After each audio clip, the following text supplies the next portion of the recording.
Jay, that's strangely close to Daniel Jones from the Giants. Daniel, is that you? Beat the Chiefs. Show me. If the Broncos and Russell Wilson can show me that they can beat the Chiefs, then I will start believing. And the crowd up. And so are this defense, and Kansas City won't snap the ball again. The Denver Broncos have beaten the Kansas City Chiefs. David Montgomery and the Lions, former Bear, gonna make this his revenge game for sure. David Montgomery gets the touchdown that ices the game. No! And there's a flag. There's flags. There's flags. There's flags. There's flags. Snap. Hold. Kick. Denver wins! Denver wins! Let's go! They're open. No! What happened? Oh shit. Yo, what's up, everybody? Welcome back to Only Football Tonight. We are going to be talking worst to first in divisions. Who's the best candidate to go worst in division to first in their division in 2026? We're going to be talking about the Brandon Aiyuk 49ers saga and the possibility of him going to the 49 or to the Washington Commanders. He was wearing some gear. Some Commanders gear. We'll see if he follows in the footsteps of his former teammate Deebo Samuel. We're also going to be talking about Rashee Rice and another addition that the Kansas City Chiefs made. Additions, subtractions, all that good stuff. So let's do it.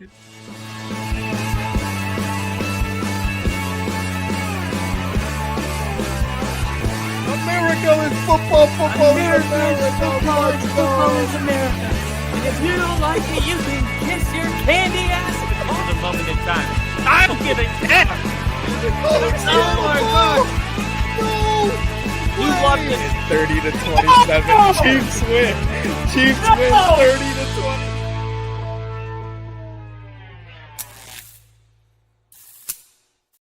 Woo! Ladies and gentlemen, welcome to Only Football. I'm Kyle and that's Rick. I'm Rick, let's go. And today we have a packed episode with all of the latest offseason news, not news. Ooh, nudes. What? Hey, no, let's talk about today. nudes. Not today. Unless is Brett Favre on the, are we? We're going to start with Brandon Aiyuk. Brandon Aiyuk. Okay. Deebo Samuel, Brandon Aiyuk. Yep. I feel like the 49ers are beginning to have some sort of like wide receiver trend with not wanting to pay and then like coming to an agreement on a 1-year deal. And then you're kind of just kicking the can down the road. And then that receiver being upset that they weren't invested in long term. And then opting for every surgery he could possibly do. Not giving it his all, not buying into the program, and then leaving. Now, Deebo Samuel's still with the Commanders, correct?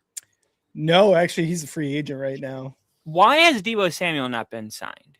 Great question. Great question. I think there's like this part of an NFL career that just doesn't make sense where it's like Justin Simmons kind of was in the same boat where it's like you're still worth a ton of money, but you're worth too much money. And that's why we can't take you. Yeah. And he had 5 touchdowns last year. Deebo Samuel, of course. Yeah. You know? I mean, there was, I think the Cowboys game, he was like the best player in that game. Yeah, real quick, you got somebody from the Bahamas tuning in. Liam, let's go. What up? And Ginger, what's up, of course. Liam? Ginger, what's up, Ginger? McNinja. We got the Bahamas up in here, and I love it. My dad almost took a job actually that would have relocated him to the Bahamas, and my coworkers from the Bahamas. Oh, that's sick. Yeah, so. A lot of love for the Bahamas. My family's from Miami, so we can get over to the Bahamas in like 45 or a 2-hour boat ride. But anyway, welcome to the channel. Okay, so kind of going back to this whole thing with Brandon Aiyuk, I feel like he's got a lot of gas left in the tank. And honestly, I'm not sure the angle for the 49ers, because we like what we see in Ricky Pearsall, but there has been injury concerns. I think Ricky Pearsall can be one of the best number 2 wide receivers in the league. But I don't see him as a Brandon Aiyuk, you know. No. I don't really think this is a good move for the Commanders. I'm thinking about their draft class. Nothing really stands out. The Cowboys potentially were trying to trade for Brandon Aiyuk. Yeah. The Dallas Cowboys were one of those teams that is being tossed around. So the Commanders just kind of dealt with the 49ers last year. So there's some continuity business side with that. How do you see this whole thing playing out? Because I guess Brandon Aiyuk appears to be implying right now that the 49ers are scared to release him. And this is something that we see with teams where we don't like you enough to give you the deal, but we don't respect you enough to release you so you can get one. We still want to get something for you because we see you as a trade asset, but that's what it is. Yeah. We don't see you as anything more than that at this particular moment. Yeah. And Brandon Aiyuk went on like an Instagram video or some sort of social media video talking about stop being female dogs. I'm like the kid who doesn't get picked in a basketball game or a football game, whatever. If you're scared, just say that. Obviously referring to the 49ers, right? I feel like female dogs is more offensive than bitches. Yeah, honestly, yes, I could actually agree with that. So Brandon Aiyuk may be creating his own making a mark in his own way by saying female dogs instead of bitches, because yeah, you're right. Desiree, what's up in the chat? Hello, thank you for joining us. But yeah, he's obviously referring to the 49ers. And look, they've been at odds since December of last year and really since July of last year. When you look at the whole situation, the 49ers voided out guaranteed money from Brandon Aiyuk's contract. Why? Because he didn't do enough in terms of rehabbing his MCL, ACL, whatever it was that was injured. He didn't necessarily go that route in terms of rehab. So they're like, okay, if you're not going to do the work, to which what you were saying earlier, then we're going to void out this guaranteed money. And then Brandon Aiyuk kind of obviously took offense to that. December just stopped showing up to the facility. They put him on the reserve / did not show up list or whatever it is. And basically the 49ers are like, we're not going to cut you, so you just have free reign over wherever you want to go, because we have a lot of money invested in you. So we want to look for a trade partner.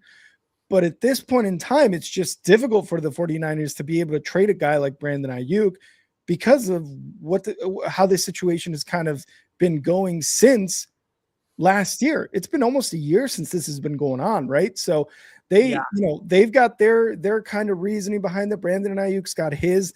At the end of the day, there's got to be a trade there. There's got to be a trade out there. So the 49ers aren't just like spending money or giving them guaranteed money by the season start, and Brandon Aiyuk isn't having to pay $50K a day for missing training camp when it starts in July or whatever, because that's what Brandon Aiyuk's looking at. Obviously, there's a lot of time between these two parties to kind of come to an agreement. But the craziest part of all this is when Brandon Aiyuk was on that video, he had Commanders gear on. Him and Jane Daniels are close friends. Like, there is an obvious wanting, at least from Aiyuk's side, to go to the Commanders, because this the Commanders stems from last year, right? Yeah, July. Yeah, all like almost a year we've been into this kind of saga between Aiyuk and 49ers front office management with Lynch and so on. And like you said at the very beginning, man, the 49ers have had a lot of trouble with wide receivers recently. Deebo Samuel, obviously Aiyuk, Jawan Jennings seems to have thrown some shade at the 49ers, whether it's the front office or whatever. It's kind of starting to remind me a little bit of like the Steelers, where they've had a lot of wide receiver issues, at least a lot of wide receivers that have kind of made a name for themselves in a Steeler uniform. where it's either coaching or it's the front office management, something. And it's like these two organizations seem to have a ton of issues keeping star wide receivers or just even like good wide receivers in their organization. And I don't know, maybe this is kind of why the 49ers had to draft Pearsall, why they kept DeMarcus Robinson or signed them or whatever, right? Like there's just a lot going on here that maybe it's probably a management issue with the front office, but they're just having the toughest time keeping wide receivers on their roster. Yeah, I was gonna say, who's got it worse, the Chiefs or the Chiefs too? You're right. Well, at least with the Chiefs, it's more on the player instead of like it seems to be an organization issue with the Niners. And I was going to say the opposite. I was going to say, at least with the 49ers, they have talent, you know? Oh, true. Yeah, yeah. The Chiefs just kind of have a bunch of guys, and the one guy that they do have, who we'll talk about later, is just messing up. But Brandon Aiyuk also drove like 107 miles an hour past the facility and then posted it. Yeah. And now there's like a misdemeanor out for his arrest. And it just feels like I'm not going to put it past anybody to be that dumb because I've seen it, but it just feels like he's begging at this point to be released. Like, oh yeah, 100%. And because the situation is so complex, we're actually bringing in our insider live on air. We got Bo. Bo! That's true. Bo is the insider. What do we make of this whole situation? Yeah. No. Yep. Yeah. No. I couldn't agree more, Bo. Honestly, could not agree more. It's shocking. It really is. It's if you guys are on the stream right now, what Bo just said is absolutely shocking. It is absolutely like true. So thank you, Bo. Thank you. All right. Well, do you have anything? Okay, let me just ask you this to finish. Where do you see Brandon Aiyuk finishing his well, I would assume he's got maybe 2 or 3 more teams left, but where do you see him playing in 2026? Oh, God, I don't know. I really do think it's going to be the Commanders, although if I was the 49ers, I would probably ship him to the AFC. And like anywhere to the AFC is probably a smarter move. And depending on the 49ers schedule, will they see him again if they play the Commanders? Definitely not sending him there. But if I'm the 49ers, I'm sending him to the AFC because you know what Aiyuk's capable of, but Aiyuk really wants to go to the Commanders. I don't know if I necessarily as the front office for the 49ers give him what he wants, because obviously you've been at odds for a while now. But I think it might be Commanders or an AFC team that is just desperate for a wide receiver. I agree. I don't think you want to trade him to an NFC team and then you're in the playoffs and then that team scores with Brandon Aiyuk against you. Exactly. And Brandon Aiyuk scores a touchdown and just looks over at the Niners bench like, and that dude, it's true. It just I did actually want to bring up this question by Ginger because I think it's a good one and it might be a good kind of segue into other topics. But Ginger's asking if Kyler Murray or JJ McCarthy, also known as 9, sucks this year on the Vikings, is Jefferson going to ask for a trade because he could see it? I think this brings up an interesting question because there's been plenty of times, plenty of recent wide receivers who've asked for trades because the organization is either not doing anything to give them help at the quarterback position or, offensive coordinators kind of come and go. I mean, we just saw what happened with AJ Brown, but do you think Justin Jefferson, one of the best wide receivers in the NFL, could ask for a trade if this season doesn't go well with Kyler or McCarthy? I don't. I think Justin Jefferson has been, relatively quiet, and, with all of the stuff going on. I think he's even been used as an example of when AJ Brown was going through all this stuff, they were like, Look at Justin Jefferson. Like, he's got no quarterback. But, so Justin Jefferson, we have to remember he got paid. Yeah. Yeah. And if there's one thing that will make you show up to work happy every day, it's the type of money that he got paid. I mean, look, Jamar Chase, I mean, how many times has he had to go without his Joe Burrow? Yeah.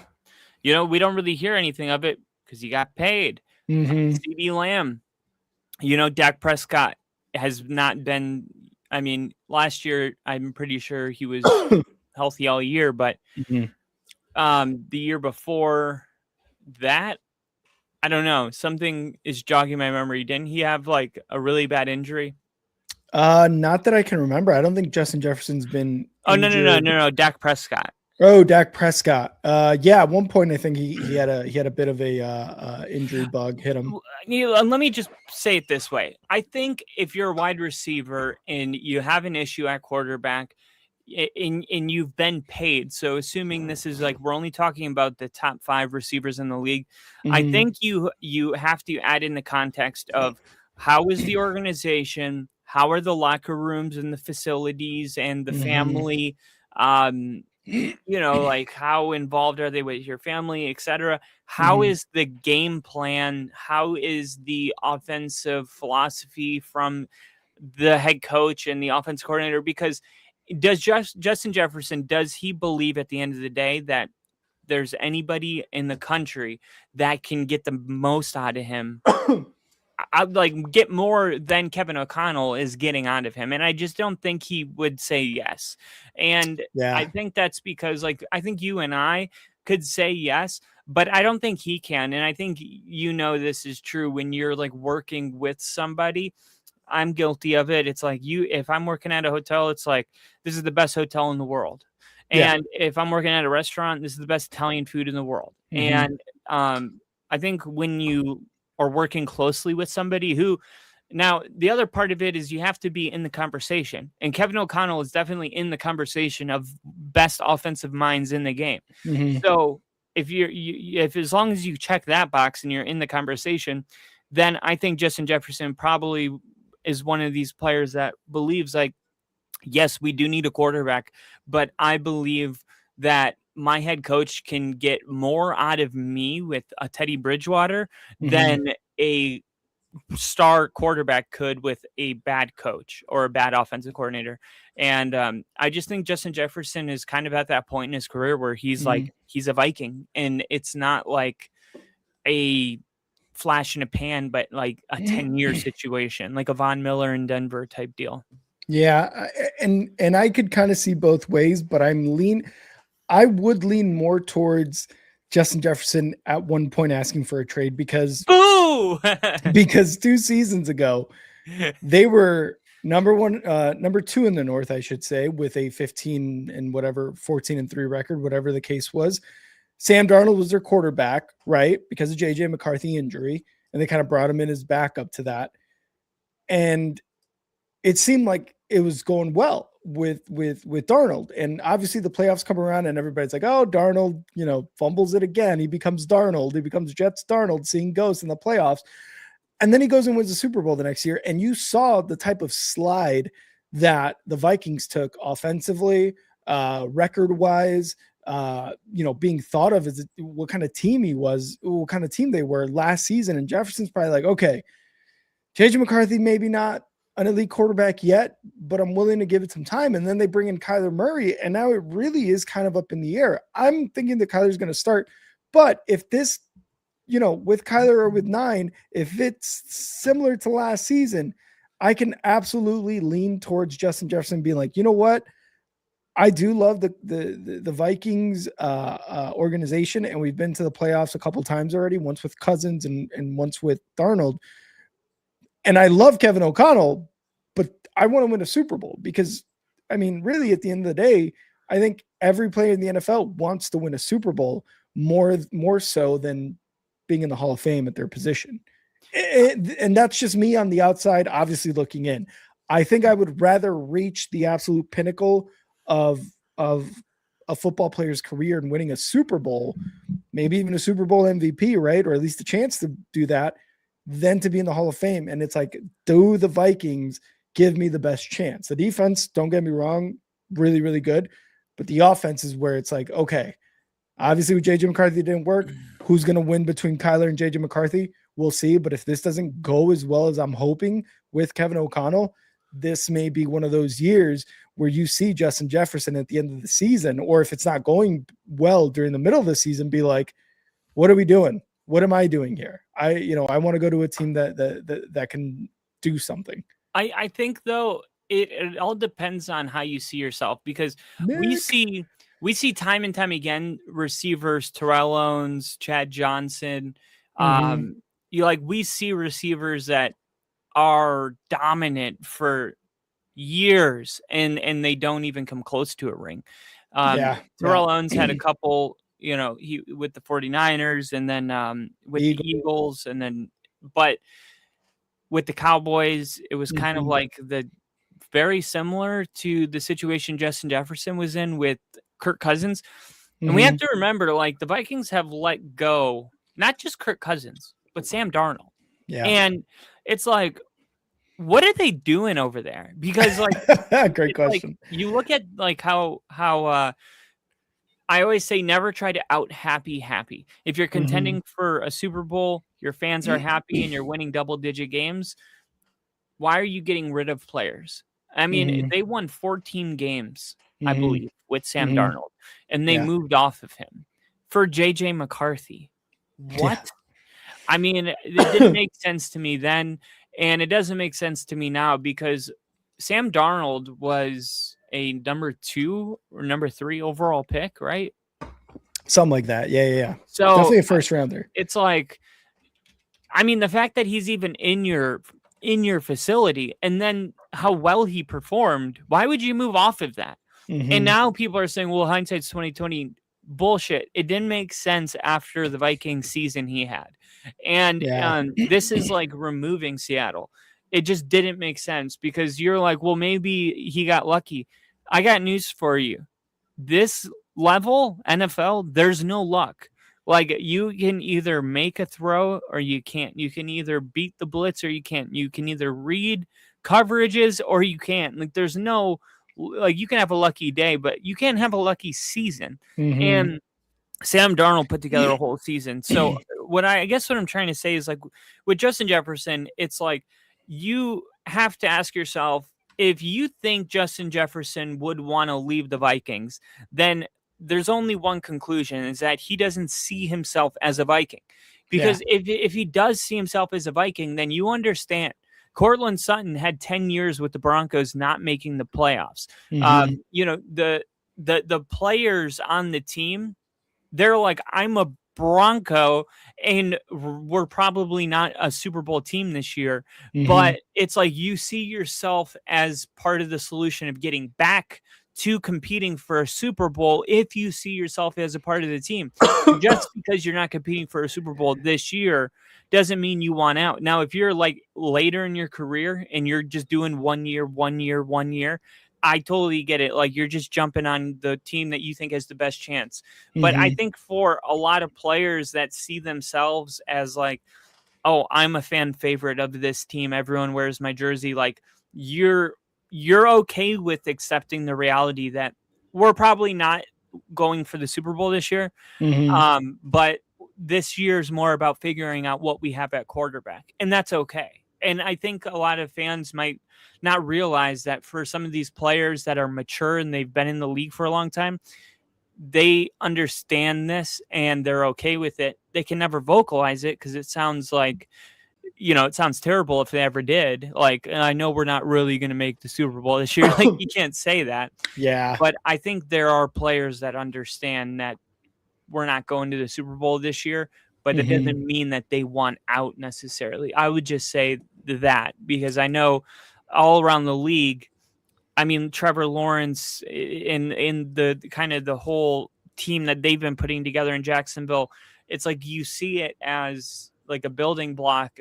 You see yourself as part of the team that is like, you see yourself as part of the solution. You're not trying to bail out necessarily. Yeah, and it's a respectable thing from some players, but I can still It's obviously see too, like if it was like 5 years of this shit, I think like we could have a serious conversation about it. But yeah. I think he's had too much success in Minnesota. He's broken world records. He's like on pace to. I mean, every Sunday it was like they're pulling up fastest receiver in NFL history to do this and to do that. I will say, as long as those graphics keep coming up, he's going to be all right. And I know players say like it's not about the personal accolades. Yeah, right. But when you go home at night and you're in bed and you lost and you had a losing season, Yeah. but that graphics there, it helps. Yeah, 100%. And kind of staying on the topic of wide receivers, I don't know if this wide receiver is any sort of leverage here, but Rashee Rice, you had brought it up earlier before we started recording, like we got to talk about this because Rashee Rice, it seems for like the third or fourth season in a row, has fucked up during the offseason. And it's almost kind of like everyone's always waiting. It's like, what's Rashee Rice going to do during the offseason? And it always comes at like the times where it's like somewhat boring, kind of stale NFL offseason time. He violated his parole. I think he tested positive for marijuana, and that's part of his parole. He cannot smoke. And now I wish I were high on pot news. I wish I was high on pot news. Yep. That and Rashee Rice not only wished it, but he made it come true. So now he's taken into custody in Texas, 30 days positive for THC, ordered to serve 30 days that he had previously been ordered to serve at a later time starting today. He's going to miss OTAs and he's going to miss minicamp.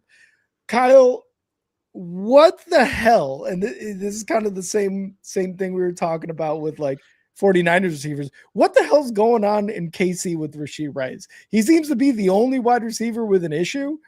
And he's yet like he's a wide receiver one in Kansas City because they got nobody else other than Xavier Worthy. And he always messes up year after year after year. Yeah. I mean, look, this is not the behavior you will like to see from somebody that hit a wall at 120 miles an hour in a Lamborghini. Typically, like these are the type of life events that really make you reevaluate your life. And I told this story, I believe once, but when I was like 14 years old, my best friend, his stepdad was like a raging, he had an alcohol problem. And we used to like sneak his beers and he drank Natural Light. And I say Natty used Light? to, yeah, with Natty Light. We did this one time where we took like 2 of the beers and we went outside the neighborhood where, there's that stone that says like the name of the neighborhood. We were sitting like on the stone drinking a beer and I see this car and it's looking at me and it's looking at my friend Colton and it's not moving. So we get on our bikes and we like are riding. We have a beer in our hand and we're riding behind a Winn-Dixie. All of a sudden a spotlight turns on and the lights turn on and it's a cop. I have this beer in my hand. My dumbass like tries to like put it in my pants and then a cop like comes out and draws his weapon thinking I'm like reaching for a gun. And holy shit, it's like, obviously the beers fall and I'm like, no, it's just, just a gun, blah, blah, blah. Well, I'm sitting there and the cop's like going to grab for his handcuffs and he's treating us like adults. He's not treating us like kids. He's like, are you out of your fucking mind? Blah, blah. And then he pulls out his handcuffs. And I remember looking at this church and I'm like, God, if you get me out of this, I will serve you for, all eternity, and, because my dad was like a no bullshit guy. This was like, Colton was going to be all right. I wasn't. I wasn't scared of going to jail. I would prefer it.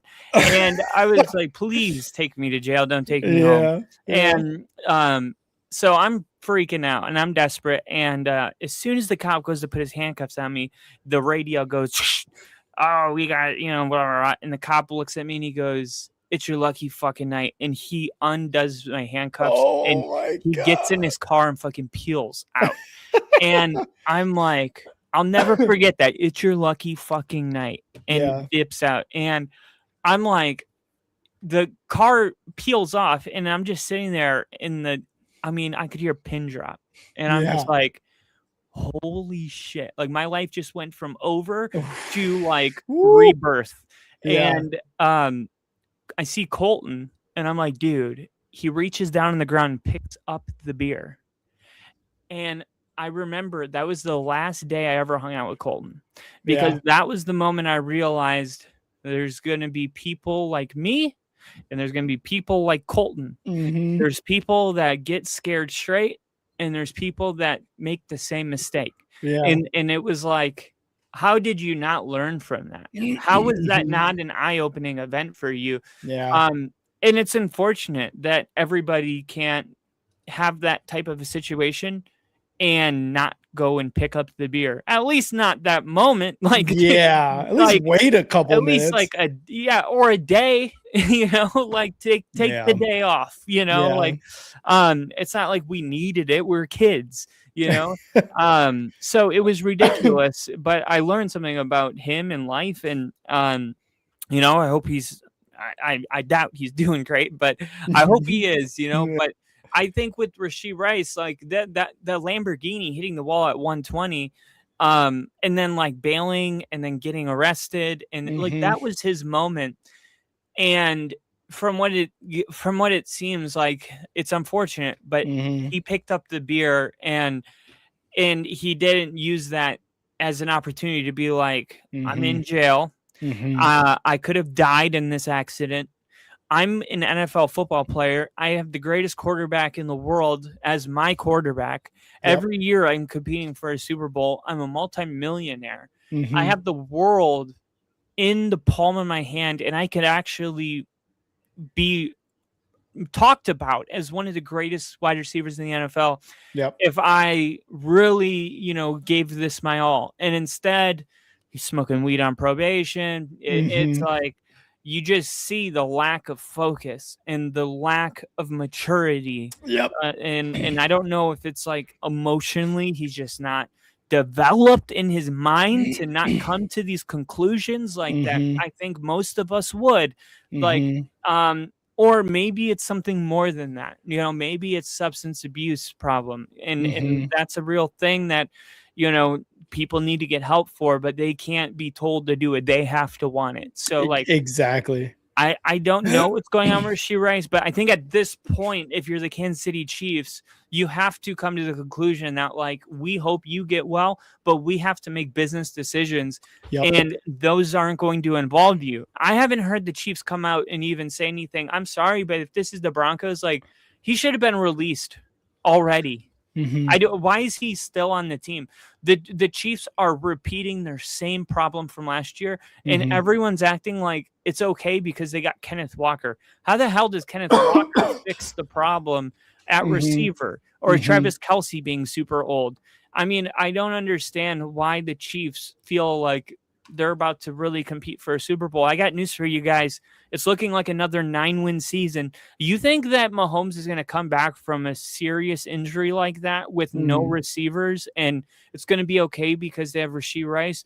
Like, remember, on defense, they led the NFL in blitz percentage, but they were bottom 2 in the NFL at sacks. So they're not even successful at applying pressure, and that's why they drafted so many defensive players. But how is this going to help them at receiver? This is the worst news I feel like a Chiefs fan could have got, because last year you could at least chalk it up to we didn't have Rashee Rice, and when we got him back, the offense had a spark. True. Very true. Actually, Rashee Rice was like top 10 fantasy receiver from the moment he got back. And that's what makes this whole ordeal more frustrating, is the potential is absurd with this guy. And instead, it seems like we're just going to run it back. And for the Chiefs, I feel like the only reason they haven't released him is because they're desperate and it's so obvious. But if you're desperate as an organization, you're sending the wrong message to your players because they think they can get away with this shit and not get released. Yeah, and I totally agree. Like Rashee Rice, when he's on the field, like he makes an impact, but he hasn't been on the field nearly enough in his 3-ish seasons as a Chief to really warrant this type of behavior and expect to continue to be on a team.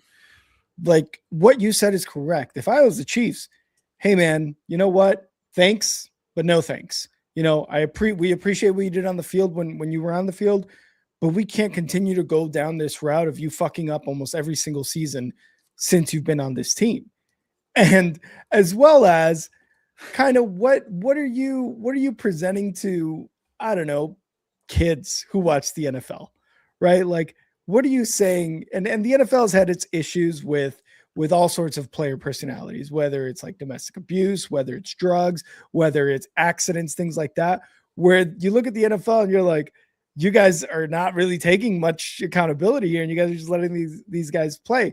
It just seems like there needs to be a really a tough stance, not only from the Chiefs, but I feel like the NFL, because it's a league that a lot of kids look up to, and parents now are kind of like afraid to even put their kids in tackle football because of recent things, right? But this is like a huge impact, not only on the Chiefs, but like on people who watch the game. So I agree. Like they need to take a very tough stance on Rashee Rice and be like, you are talented, but you are just messing up, and you just don't seem to understand that you are an NFL wide receiver. You are 1 of 1%, right? You are the 1% of the 1% of whatever. There's only been so many people in the world that can play in the NFL at the highest levels, and you have been gifted to be one of them. Do not take this gift for granted. Now, are they going to do this and release him? Probably not. It really does depend. Now, I am a person who does believe in second chances, or at least in like, hey, if you mess up, how do you pick yourself up and how do you get better from that situation? Prisoner reform. Yeah, for the most part, yeah.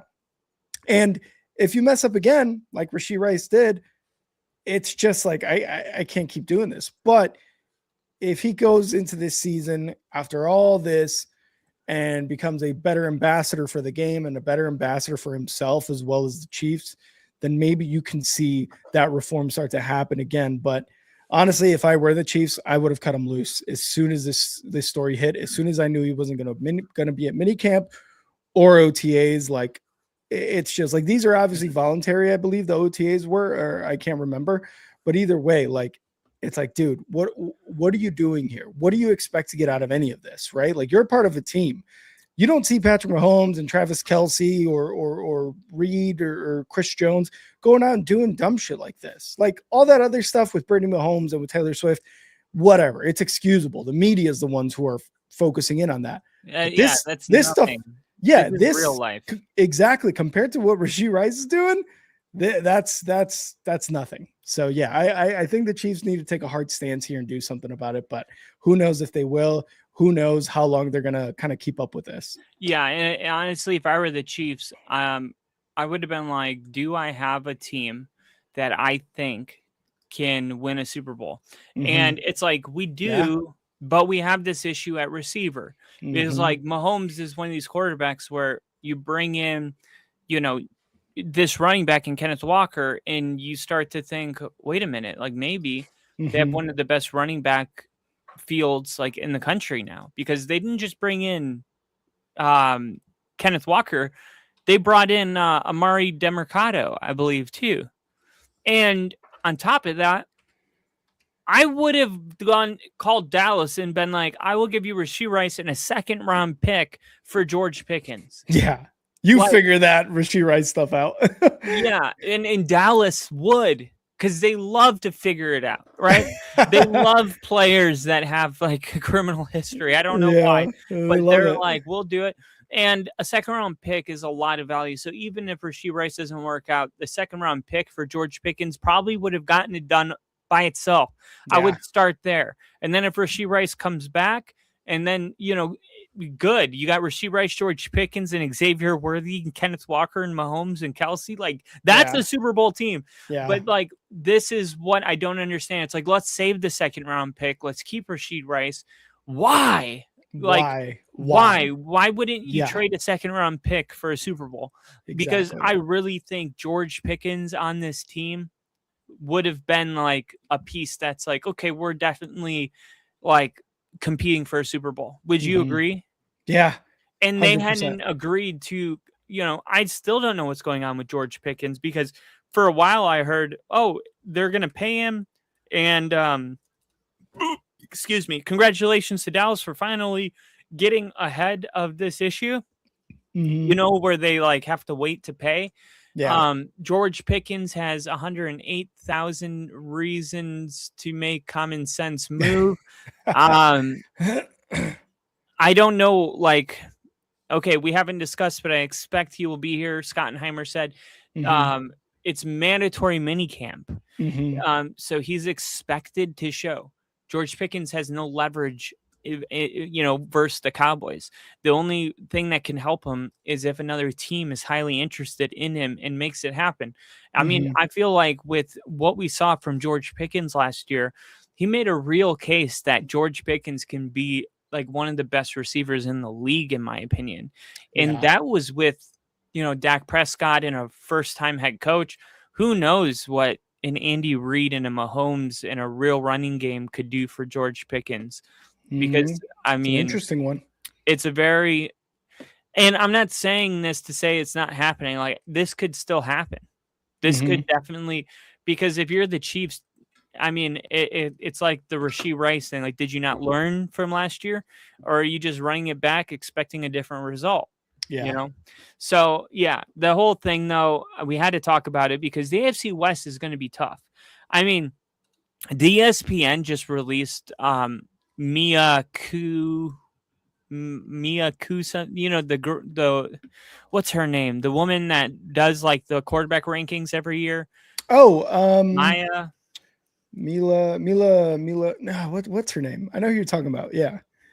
ESPN Mila Millen. No. No. Seahawks fan. I thought it was Mina Kimes. Yeah. Mina Kimes, yeah. So she just had her quarterback rankings, and I had to ask you about this because I'm like, okay, I don't understand the slander, because I'm not expecting Bo Nix to even be in the top 10, but they had the quarterback from Indiana that hasn't taken a snap yet above Bo Nix. That was wild. Like, he's not even in the top 15. I mean, he's better than half of the quarterbacks in the league right now. That the Fernando Mendoza thing is wild. I think she put him below a few questionable. She put him below Kyler Murray. Yeah.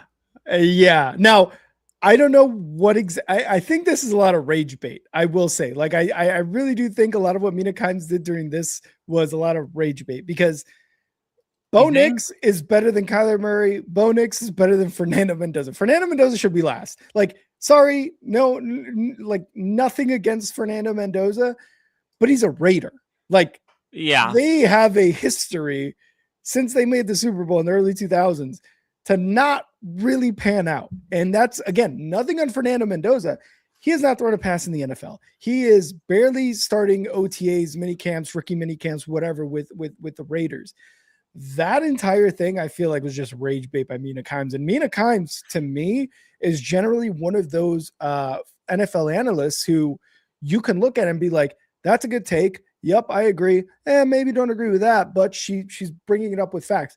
This quarterback ranking was rough. It was rough. I would not put Fernando Mendoza over any starting quarterback from last year. I wouldn't. It's just and it's not like it was Ginger's Fernando Mendoza, then Bo Nix. Like, Fernando Mendoza was 5 spots ahead of Nix. That's insane. Nix was ranked so low that there was only 12 quarterbacks worse.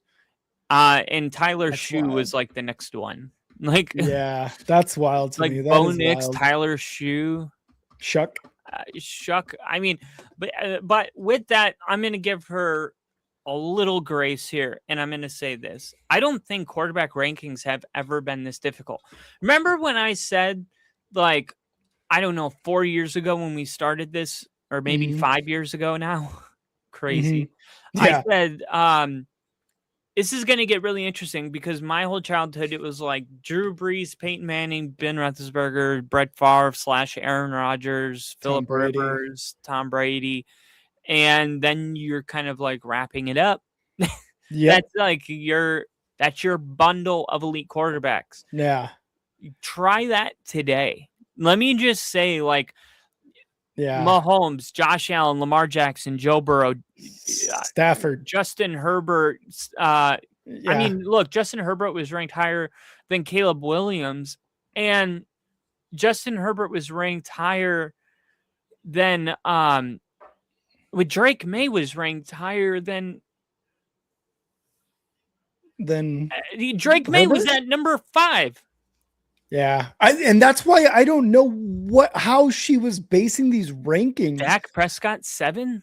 I don't know. That's why I really do think, because I actually, when I go back, I did listen to this part, and I think it was her and her co-host going back and forth and picking which quarter. I think they were going 1-1.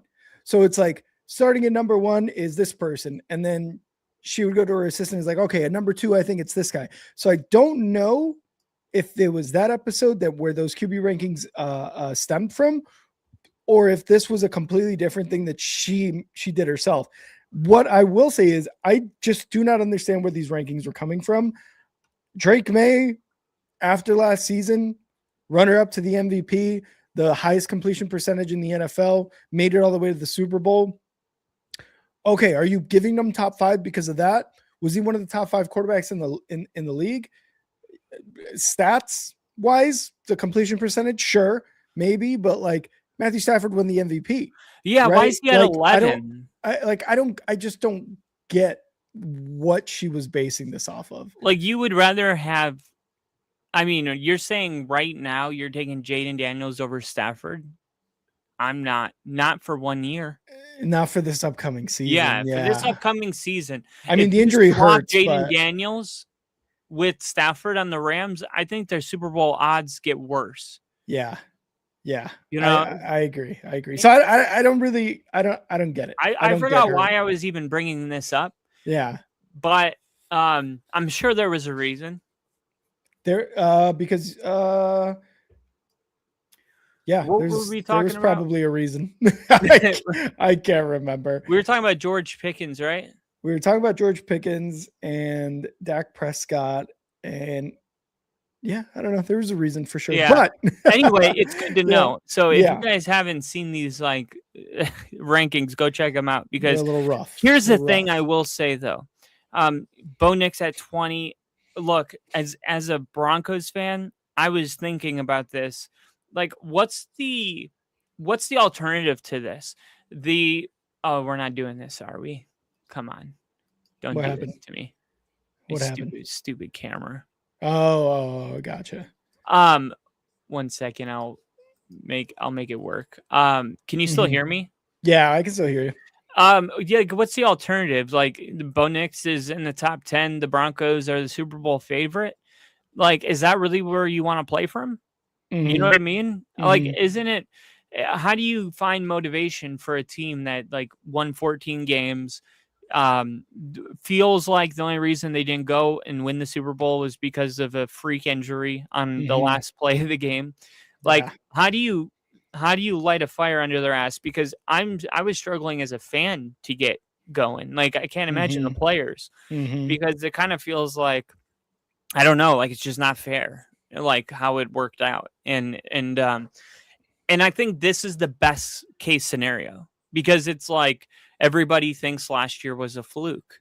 Everybody thinks that it's not repeatable.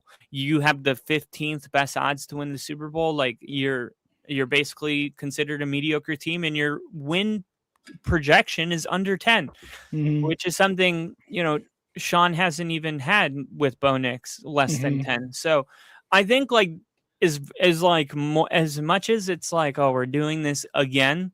Like, it's kind of like, well, what does have to happen? Like, how many years of dominance would it have to take for it to be like, all right, let's throw Nix in the top 10? Oh, looks like Kyle got cut off there. Yeah, looks like Kyle got I think he may have closed the camera. Real quick, what I will say, we were just talking about Stafford there in terms of quarterback rankings off of Mina Kimes' quarterback rankings. One of the things in LA that happened most recently is they traded for Myles Garrett. Now, Myles Garrett was going on record just this past week, I believe.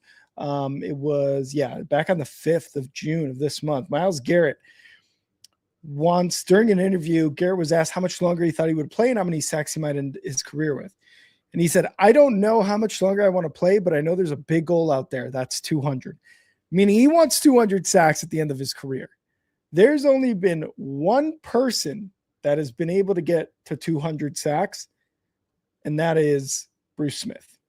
Bruce Smith is the only guy to get to 200, and that is the number, is 200 sacks. Now, Myles Garrett probably has one of the best chances at doing that because he has 125 and a half sacks at the age 30, and he just turned 30. So he did this 125 and a half before turning 30. He needs 75 more sacks to beat the record by a half sack. Now, can it happen in LA? He definitely thinks so because I think his average, let's see here. I'm looking, has averaged 13.9 sacks per year, meaning he's averaged just under 14 sacks per year. When one player is averaging double-digit sacks for you, like, of course he's going to get to 200 or the 125 and a half before the age 30. He has been so dominant in his time in the NFL that when he says, I'm looking at getting 200, which is the most that anybody's ever gotten with Bruce Smith, you kind of believe him, even Bruce Smith. To catch Smith, Garrett will need to rack up at least 75 more sacks. Over the course of NFL history, there have only been 5 players ever who tallied at least 75 total sacks after turning 30. Of course, it's Bruce Smith, who had 108 after turning 30, Kevin Green at 97.5, Chris Stolman 93, Reggie White at 90, and Julius Peppers at 78.5. So to say, because Julius Peppers is probably one of the more recent guys who's done it, as well as Bruce Smith and Reggie White. But Julius Pepper, but for Garrett to do that, I think is not that difficult to attain. And we got Kyle back. Kyle. Oh yeah. Yeah, we got Kyle back. So I'm talking about Myles Garrett in an interview. He said that they asked him how long does he think he has left to play and if there's an amount of sacks that he wants to get. He said, I don't know how much longer I want to play, but I want to get to 200 sacks. There's only been one person that's ever been Bruce Smith to get to 200 sacks. So Myles Garrett currently has 125. Smith? Yeah, Bruce Smith. I think he was a Giant, if I'm not mistaken. But Garrett has 125 and a half total sacks before turning 30.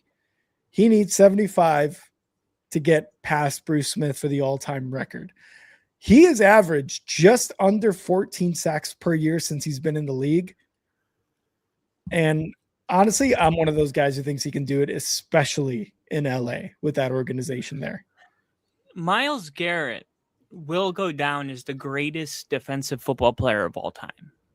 I like that. I like that.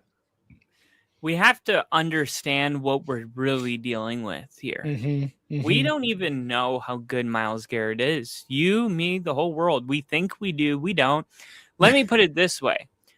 Myles Garrett had 22 sacks last year. 23. 23. Yeah. What if I told you that 20 of his 23 sacks last year came on a 3-man rush? That's insane. Yeah, because you're assuming like, oh, well, there's probably like, they're scheming a blitz. No.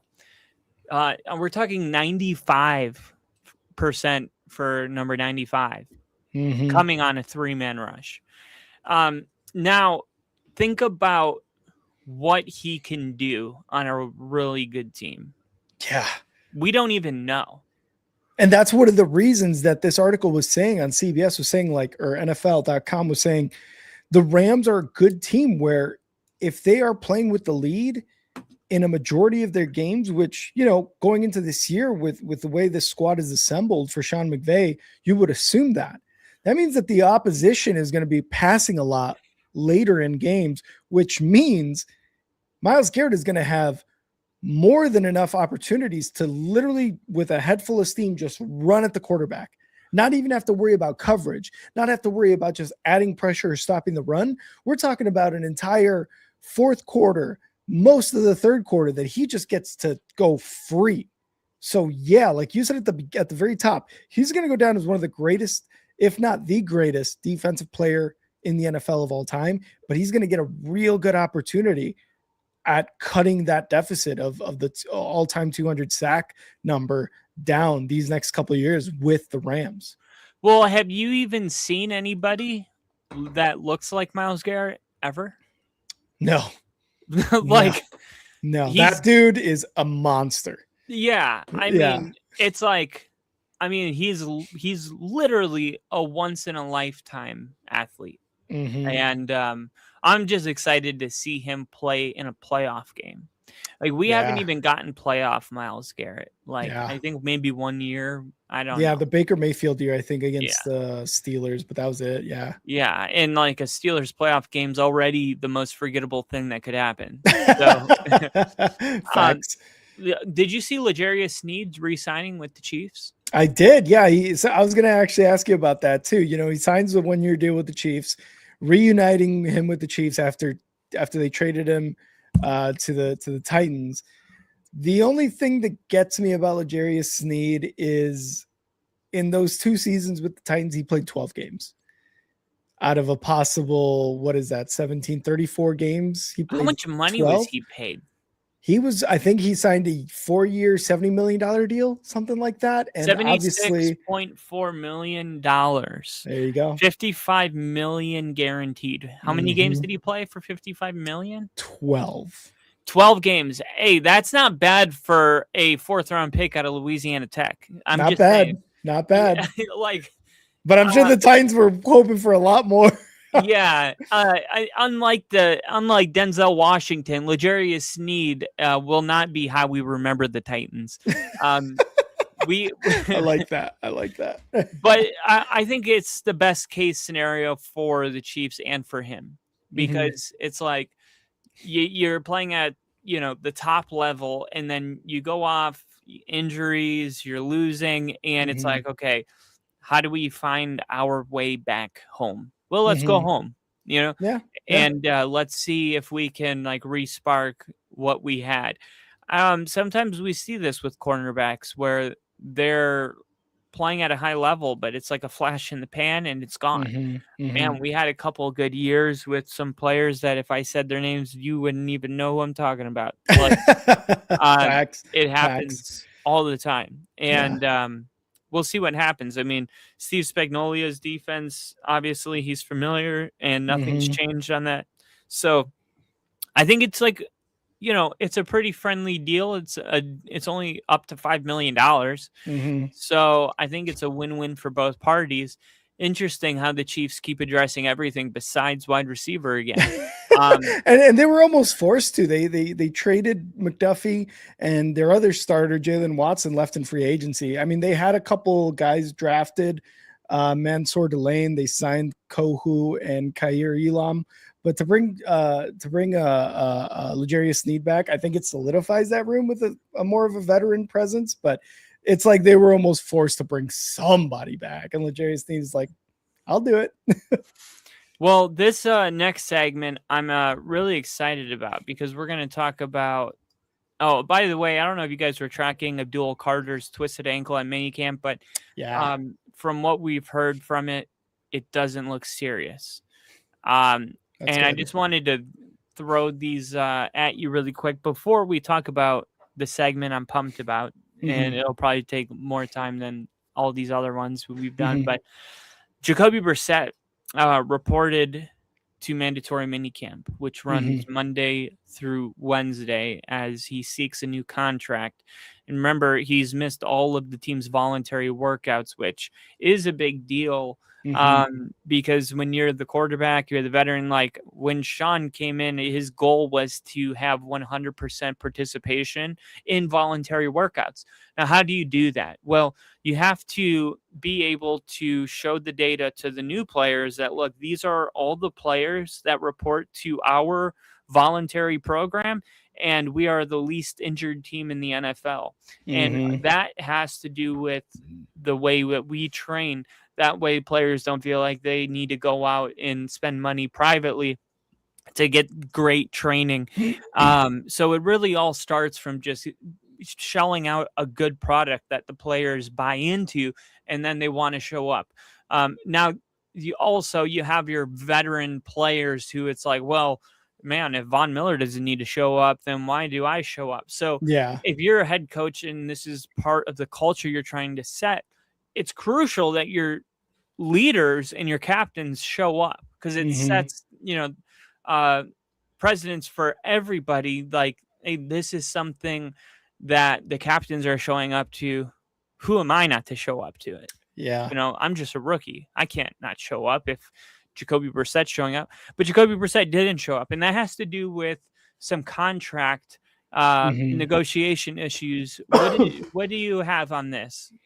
So he signed the 2-year deal, $12.5 million. And when he went to the Cardinals, it was like, you're the backup to Kyler Murray. Obviously, Kyler Murray got injured, and now he's with the Vikings. So the Cardinals were kind of already, even at the beginning of the season when they inked Jacoby Brissett, it was more of like a safety net type of move, right? Because they were already at odds with Kyler. Kyler's been speculated to be moved from the Arizona Cardinals or traded, whatever. It seems like for forever, honestly. And really, when they signed him to that big deal, it was like, okay, so they really are leaning into it. And then it just hasn't worked out since then. But Jacoby Brissett wants starting quarterback money. And that's not to say he wants a deal like Dak Prescott, Joe Burrow, Josh Allen, whatever. He just wants to be paid more than his $6 million that he's going to get paid over his 2-year contract. And that's all fine and dandy. I think Jacoby Brissett maybe has earned a little bit more, but you're really not amazing, right? Like last year was his best year. 3,300 yards passing, 23 touchdowns and 8 interceptions. Now, if you're looking at a backup with those numbers, awesome. But if you're looking at your starter with those numbers, you're not super thrilled, I guess, to say. And that's with the emergence of Michael Wilson last season. They've got a tight end in God, I forget his name right now. The tight end for the Arizona Cardinals, but they've also got the one wide receiver, right? That they drafted a couple years ago, Marvin Harrison Jr. as well. Yeah, there you go. So with most starting quarterbacks not on rookie deals making over 30, he wants a pay bump, obviously. So he's only guaranteed $1.5 million. The Cardinals also inked or had drafted Carson Beck, which they're hoping might be the guy that works out for them.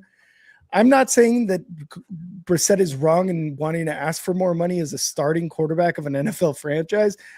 I'm just saying, like, I think he should be able to do all this and somewhat play nice with the Cardinals, because they're going to be the only team, in my opinion, that give him a legitimate shot at starting the NFL season as a starting quarterback for their team. I really do. Like, he's doing the mandatory stuff, because if he didn't, he would have been fined upwards of $100,000 for missing mandatory things. Now, he might just go to these mini camps and not do anything, but at least he showed up. That's the bare minimum that contract stuff requires. But in my opinion, Brissett, play nice, because this is going to be one of the only opportunities this season that you're going to be able to start for a team. Like, honestly. Yeah, and how many more? I think Jacoby Brissett's probably getting to the point where he's like, this is my last chance. Yeah. And because of that, I need to cash in. 100%. And Jacoby Brissett, as much as the Cardinals need, or as much as he needs the Cardinals, I think he knows they need him. Mm-hmm. Because if he doesn't show up, what are they doing? They're going with the rookie, right? Either that or Gardner Minshew, who had a 1-year deal. None of those are selling Super Bowl. Nope. Nope. Neither is Jacoby Brissett, by the way. No, and I was saying earlier, like he had a career year last season, but that doesn't necessarily mean like that you should just skip all these workouts or have this tension with the team when this is your best opportunity to kind of stay in the league at this point with, at his age, at where he's been in his career and what he's done so far up to this point. It's honestly, if he would have played nice with the Cardinals and be like, hey, I kind of want to do this. I kind of want to make some more money. They could have definitely worked something out because like you said, they do need him to stay there because they cannot just start with Gardner Minshew or even start Carson Beck if he doesn't do well in training camp or anything like that. They both need each other. It's just now what's the dollar figure that they can both come to where it's, good for both sides. And make no mistake about it, Jacoby Brissett doesn't have an agent, and his whole entire career, he's represented himself. And a lot of people don't know that. Yeah. So, I mean, we all know he's a bridge quarterback at best. He doesn't have a ton of contract leverage, but I think all this comes down to is like Brissett took note, in my opinion, probably took note of Malik Willis's 3-year deal, getting $45 million fully guaranteed. Good point. And for 2 years, like with a limited track record, I think he's sitting there saying, well, if Malik Willis, can pull this kind of money, I mean, you don't have an agent, so you're kind of just going by the market. It's not like you have an agent to tell you like, hey, this is what, this is what we should be aiming for. We should be raising the bar. You're just kind of, this is the gamble you take by not having an agent. But then all of a sudden the deal's done, and then Malik Willis's deal happens, and then all of a sudden you see Jacoby Brissett is like, I want to restructure.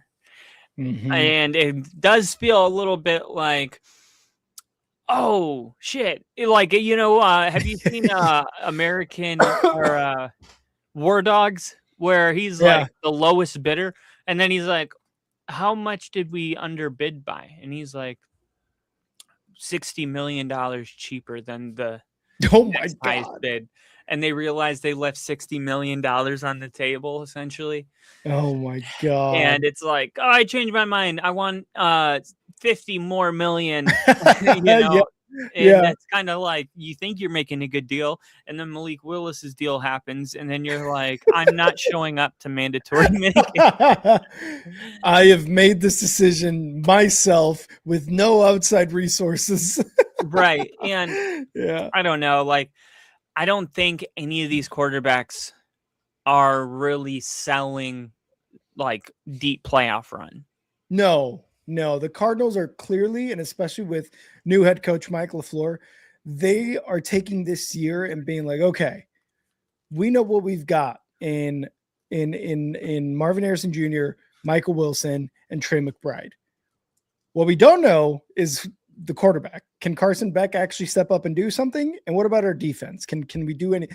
This first year under Mike LaFleur is going to be a lot of like plug and play what lineup works and just kind of assessing. Honestly, they're not going to have any type of Patriots, Bears type of seasons where they're like going into this season with hopes to win their division, especially when you have the 49ers, Seahawks, and Rams in your division. There should be zero hope on that.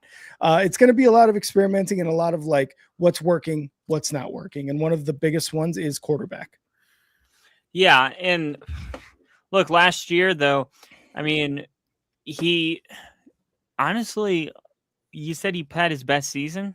Yeah, 3,300 yards. I agree. 8 interceptions. 33-66. Yeah. 23 touchdowns, 8 picks. Passer rating almost 95. His completion percentage probably higher than Bo Nix, Caleb Williams, maybe even Drake May at 65%. And that's what I'm saying. Like, I think he deserves more money. I just don't know if he should have like sat out like some of these other guys sit out. Yeah, and let's let's see. Last year, actually, Drake May's completion percentage was 72%. Jared Goff was 68 at number 2. Dak Prescott 67 at 3. Sam Darnold 67. Tua Tagovailoa 67. No, that's skewed because of the way he was throwing it. Dunk and dip and but Dive at least and duck. and dip and dive and dodge. Lily in the chat. What up? Bow, bow, bow, bow. But yeah, so completion percentage leader last year was Drake May. The year before it was Tua. Jake Browning was the leader in 2023. Good old Jake Browning. And where the hell is Jake Browning today? He's probably still on the Bengals, right? You want to know what's really impressive, though? Every year it's different. It's like Drake May, Tua, Jake Browning, Geno Smith, Joe Burrow, Aaron Rodgers. Now watch this. Before 2020, right? Because we know Drew Brees retired in 2021.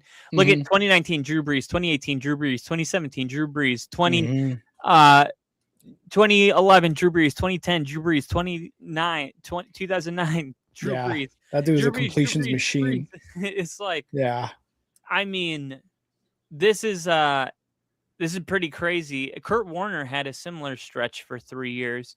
Yeah, he was automatic. Yeah. And then Steve Young did the same thing from 1994 to 97. He was number 1 in the league. Tony Romo, weirdly enough, in 2014. Anyway, let's get into what 80s quarterback. I'm just kidding. Is the best of all time. John Elway. Period. No, let's talk worst to first. This is my favorite segment of the year. Maybe that's an exaggeration, but it's up there. It's definitely up there. I like it because we get to sit back, and I got to say, I predicted the Patriots last year. You did, yeah. And you laughed at me so hard. Oh yeah, 100%. 100%. You were not on board with that one. No, I was not. I really did think they weren't going to have an amazing year, and if I remember correctly, we had a person on that stream who was a Patriots fan who agreed with you, or it said maybe second, right, to the Bills, maybe, but I had them dead last. Great memory. I had the Patriots dead last because I thought Tua and the Dolphins, okay, yeah, they're kind of going through their shit, but I thought, hey, you string a couple wins along, blah, blah, blah, and then the Jets, I thought they were going to be third, which meant the Patriots were fourth because I put the Bills at first again. But I laughed at you. I laughed at that guy. And I was like, look, if you prove me wrong, you prove me wrong. But there's no way they're going from worst to first. Not only that, they went to the Super Bowl. So it's like it was even worse in hindsight. Yeah. But okay. Well, and I don't say that to be like, haha. I say that to say, like, sometimes you're that right, and sometimes you're as wrong as you. And you just like, I feel like there's no middle with this. Like, you're either like, that's why this segment's awesome, because it's not worst to second or worst to third. It's worst to first. So if you got like somebody that could compete with second, leave it out of the segment. Okay. We're talking about teams that finished last. So by default, we only have 8 candidates. And this is a very tough segment, because you go down the list of like, are the Raiders going to be first in the AFC West? No. Like, no way. Because even if the Broncos and Chargers fell apart, like, you'd need the Chiefs too as well. Like, to be bad. Yeah. Yeah. So, but then there's other divisions where maybe it's entertainable. And look, if we get to the point where we don't have like a worst to first, we'll make an exception this year because it's difficult. We'll go third to first as well. Okay. So I'm gonna pull up 2025 division rankings, NFL, and here we go. Get all the division standings. I got them. So we had the Patriots, the Steelers, the Jags, the Broncos, the Eagles, the Bears, the Panthers, and the Seahawks all finish first. Okay. Finishing last in all the divisions, we had Jets, Browns, Titans, Raiders, Lions, Giants, Saints, Cardinals. So, finishing third in these divisions, we had Dolphins, Bengals, Colts, Chiefs, Commanders, Vikings, Falcons, 49ers. So, obviously, opening the door to the number 3. Automatically, I mean, anybody could be like, well, I got the Chiefs. Like, you can, there's some wiggle room now. Okay. Yeah. So, I'll let you go first. What stands out to you? Or I can go first. I got one ready to go now if you want me to go first. Yeah, you go first, and then I'll play off that. Okay, so my worst to first, I'm going to be actually bold here. I'm not going to go third to first. I'm going to go worst to first, New York Giants. I think the New York Giants, R.I.P. Bill. R.I.P. Bill. I think this is a year for the Giants. They bring in John Harbaugh. Now, we've seen what happens when you bring in like a guy that really knows what he's doing, knows how to set a culture of winning. Say what you want about Harbaugh with the Ravens. The Ravens were first many years. The talent on the Giants has been good enough to be competing in the playoffs first. I mean, well, last year they got the quarterback, I think. Jackson Dart needs to figure out how to do what he does without getting hurt. And this is my X factor. If if Jackson Dart can stay healthy for the entirety of the season, I have the New York Giants being my worst to first team. You look at their defense, man, their defense is loaded. Now, make a case for the Giants being first in the NFC East next year. Easy. Look at Scatabo, look at Dart, look at what they have on the defensive line, look at the tight end that they have. Was it Theo Johnson, I believe? Now, they went 4-13 last year, so I understand that we're being optimistic.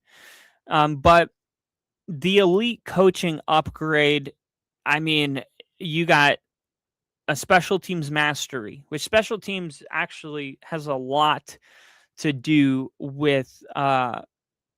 I think it's one of the slept on things in the league, field position, but Harbaugh is a special teams genius. The other thing is, what are the Giants going to be? Well, I think that the way that you can get the most out of the Giants is if they lean into their physicality. And I think when you look at what Harbaugh does, a physical, run-heavy identity, a very physical team, that's what Harbaugh does. I believe that that's what his staff and the players on the Giants team do well. I think he's also a strong candidate for Coach of the Year. And if I had to bet on one today, it would be John Harbaugh. Oh, I like that. Jackson Dart. I saw what I saw last year. I saw what I saw, and nobody can tell me different. Jackson Dart was elite last year. Now, when he lost his running game and he lost his head coach and he had to deal with a different play caller and then he got concussion, like obviously the whole thing kind of went to shit. But if you need to remind yourself what happened, go watch week 4, week 5, week 6, week 7. Go watch him go toe to toe. I mean, okay, they scored. Jackson Dart put up more points against the Broncos than anybody last year. And that was that crazy game that was like 38-41 or whatever it ended up being, where Denver scored 33 in the fourth quarter when they were honoring Demaryius Thomas. Like, I saw Jackson Dart, man, we gave him the ball back. He scored another touchdown. And it was like, oh my God, now we need Bo Nix to go on a game-winning drive again. He had to go on 2 of them in the final 2 minutes because Jackson Dart kept scoring. Like, Dart has that it factor where he isn't, the moment's not too big for him. He's extremely clutch. And he's very good at maneuvering, and he's just a gamer. Like, a gamer when you're watching one on TV. Like, the guy is a gamer. He finds a way to put his team in position to win. Like I said, the one thing is, like, if I have one caveat for this whole thing, I need Jackson Dart to stay healthy all year. Yeah. If he doesn't stay healthy, this whole thing goes to shit. Now, we already saw him deal with 3 concussions, it felt like, last year. Yeah. So like him and Scatabo combined for double-digit concussions last season, it seemed like. So we really need that. We need Scatabo to come back and be healthy as well. But you look at the roster reload in free agency plus the draft, they added proven veterans. Obviously, Isaiah Likely came with Harbaugh. I think that is a lot more than people may think. Trayman Edmonds at linebacker. I love the addition of Darnell Mooney with Malik Neighbors. This team, dude, I'm telling you, this team has been slowly stacking, and they bring in solid O-line help too. They had a strong draft in 2026. I have down here, they bring in, they spent a high pick on an offensive lineman in Francis Mugoya, however, offensive line last names. We're not going to get it. No, not at all. Ever. Wide receiver, they bring in Malachi Fields. Then they bring in edge linebacker talent. They traded Dexter Lawrence, but then they gained a bunch of capital. The result of all of it, a more physical, balanced team ready to compete. And I think why you saw Jackson Dart take a lot of concussions last year is because Jackson Dart, once Scatabo went down, pretty much had to carry the whole entire team. He had no Malik Neighbors out there. Yeah. He was also hurt. And so I think Harbaugh understands this, and he's going to say, kid, you're not going to have to make it all happen. As long as he can instill into the psyche of Jackson Dart that it's not on your shoulders. You don't have to do it. Like, we have built a team around you. This seems to me like a team that's ready to go. And finally, their schedule, it's very favorable. They have a middle of pack strength of schedule. Sometimes you get a team that seems like they're ready, and then they get fucking crushed with the worst schedule ever. Yeah. And you're just like, oof. Like, so for that. Actually, our schedule, there's never been a team in NFL history that has their first 6 games against playoff opponents from last year. It's never happened. This year, Denver has 5, but the 6 is the Chiefs, who missed the playoffs. But it's is that really a pass? Is that an off? Are you going to have an off week that week? No, obviously the Chiefs are tough, but it's Chiefs, Seattle, it's all just brutal. It's tough. Yeah. Chargers, Jacksonville, and it's just boom, boom, boom, boom. But luckily it lightens up in the second half for the Giants.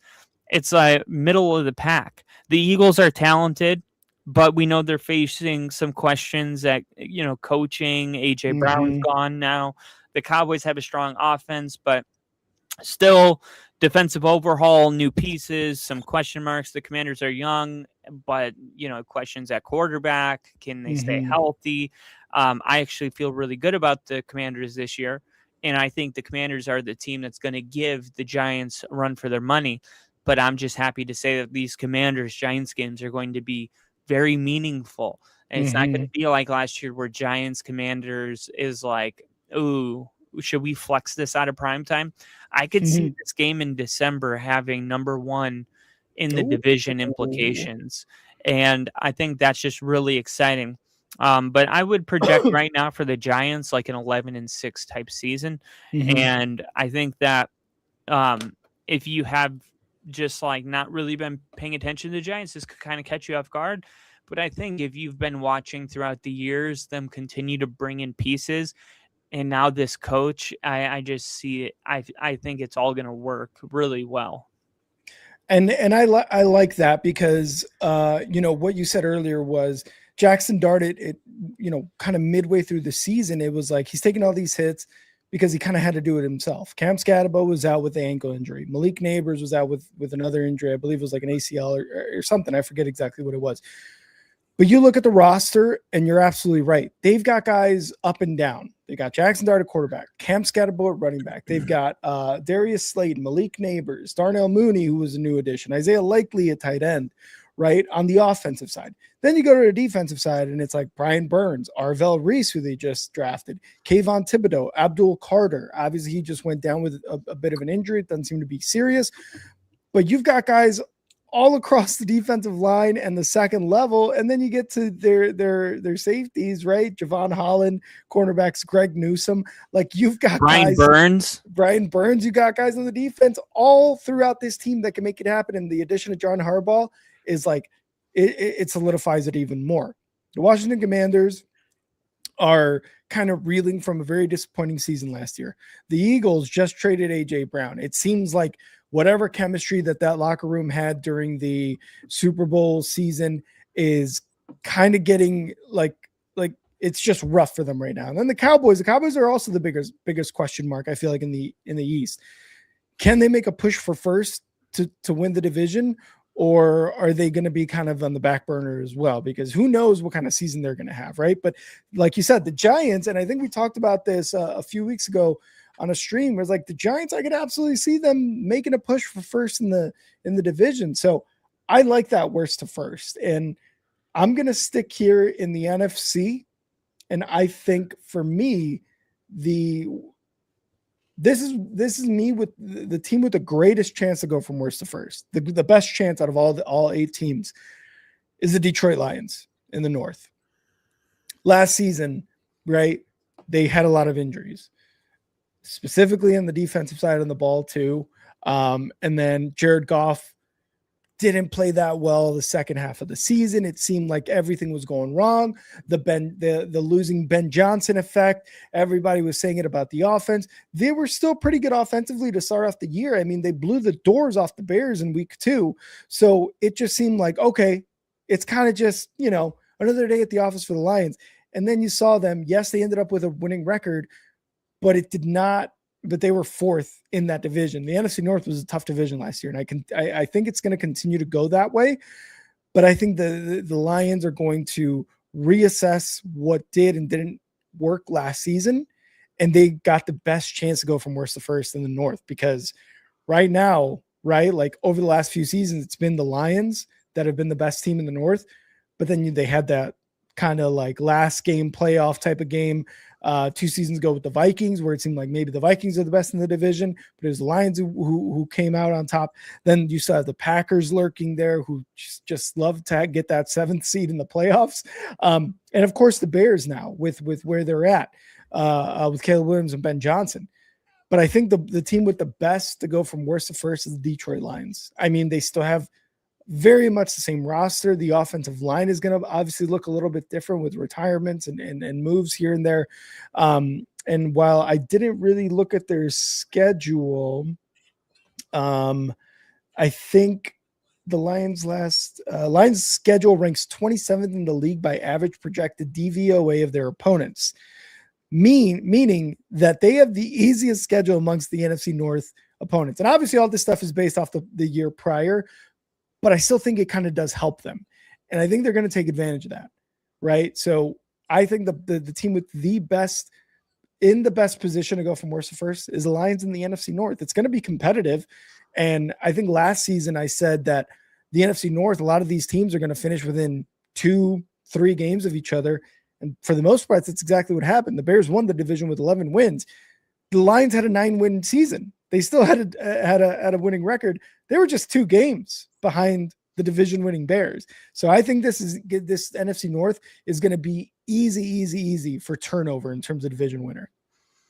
Yeah, I like that one. And honestly, like not to say like I'm throwing shade or anything, but it does feel like the low-hanging fruit here. Like the Lions sitting there at last. It's like, wait a minute, how did that happen? It wasn't the Vikings. Because I think a lot of people would have thought like it was the Vikings. And if you're a Vikings fan listening to this, like you lost Kirk Cousins, you lost Sam Darnold, and now Rick's here, not even, saying that they're going to make it to first, but not even a candidate. Right. Yeah. And I think it's getting to the point where Viking fans are like, Damn it! It never, ever, ever goes our way. Damn it! And honestly, though, that graphic was more for the Saints.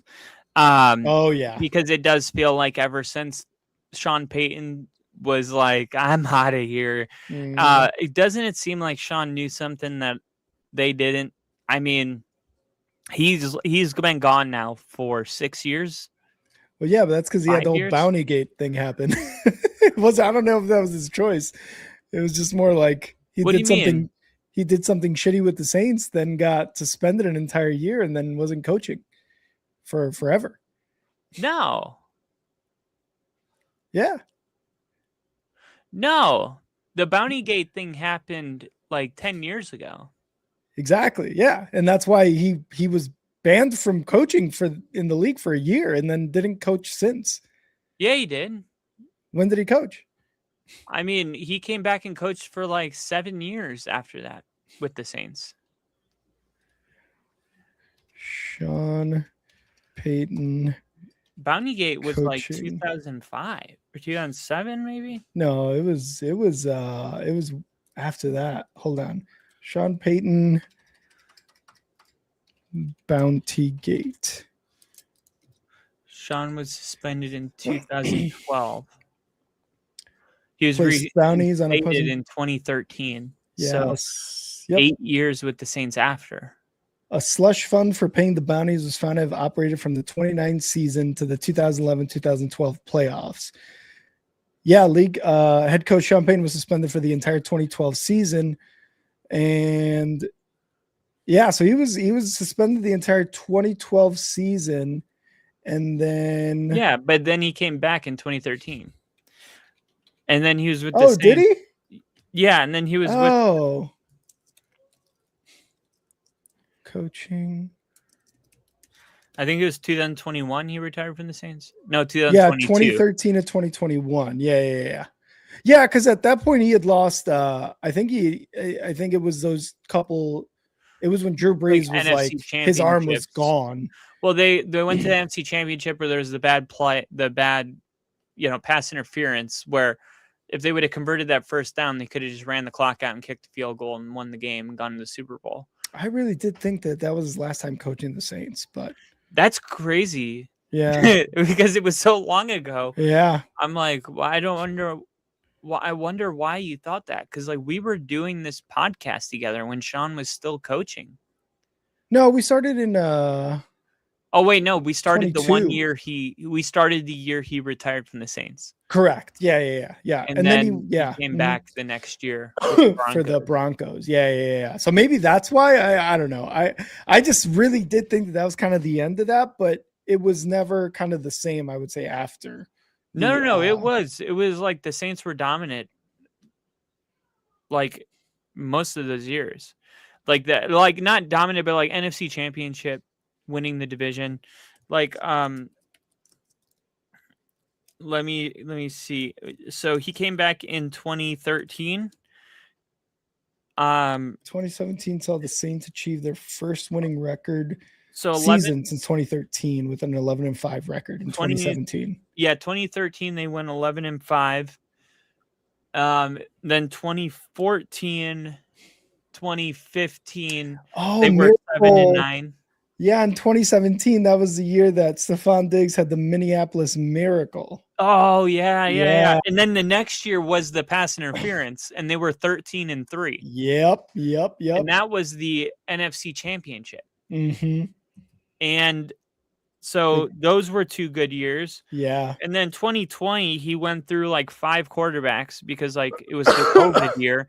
I remember they had like Taysom Hill, they had Jameis Winston, they had Drew Brees, they had a bunch in these. No, they were 12-4. No. So 2021 was the year that all happened.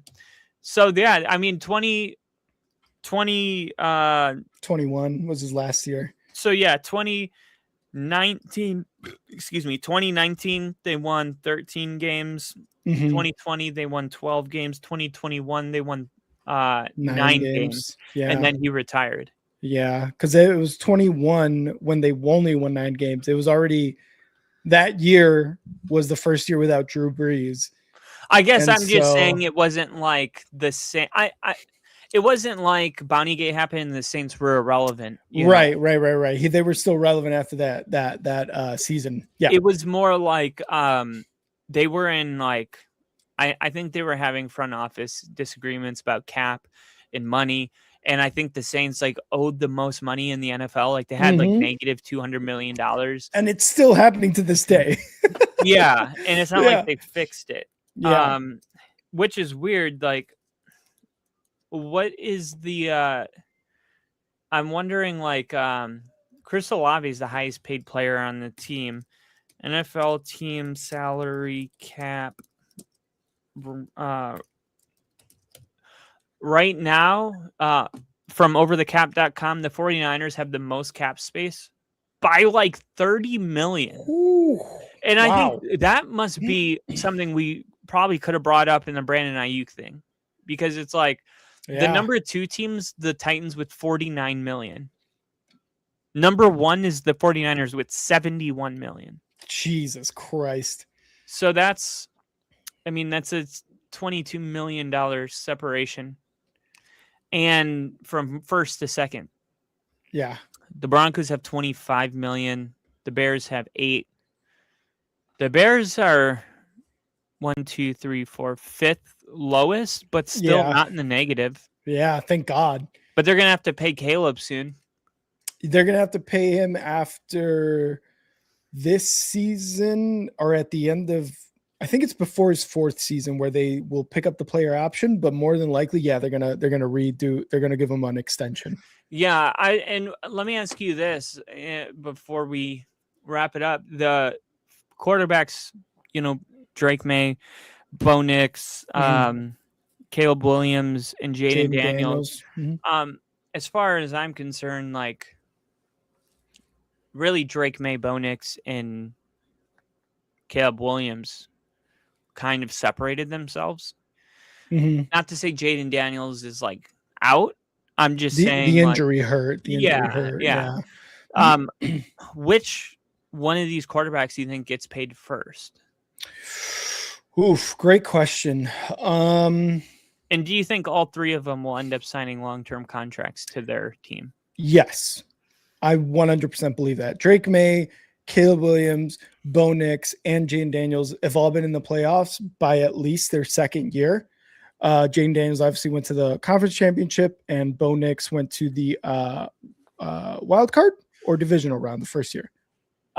First year wild card against Buffalo. Yeah. So all 4 of these quarterbacks have been to, at minimum, a divisional round, with 3 of the 4 of them going to the conference championship.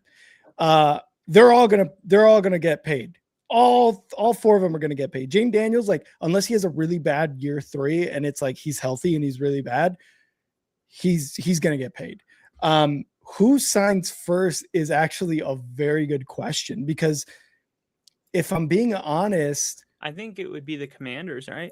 I was thinking Bo Nix or Drake May, because it seems like the Broncos, let me say this, the Broncos, now that they're under that whole Russ money deal shit, they got money now. Like they're able to kind of like do this. So I think they'll give it to Bo first. And if not, I think Drake May will get it because of his Super Bowl year.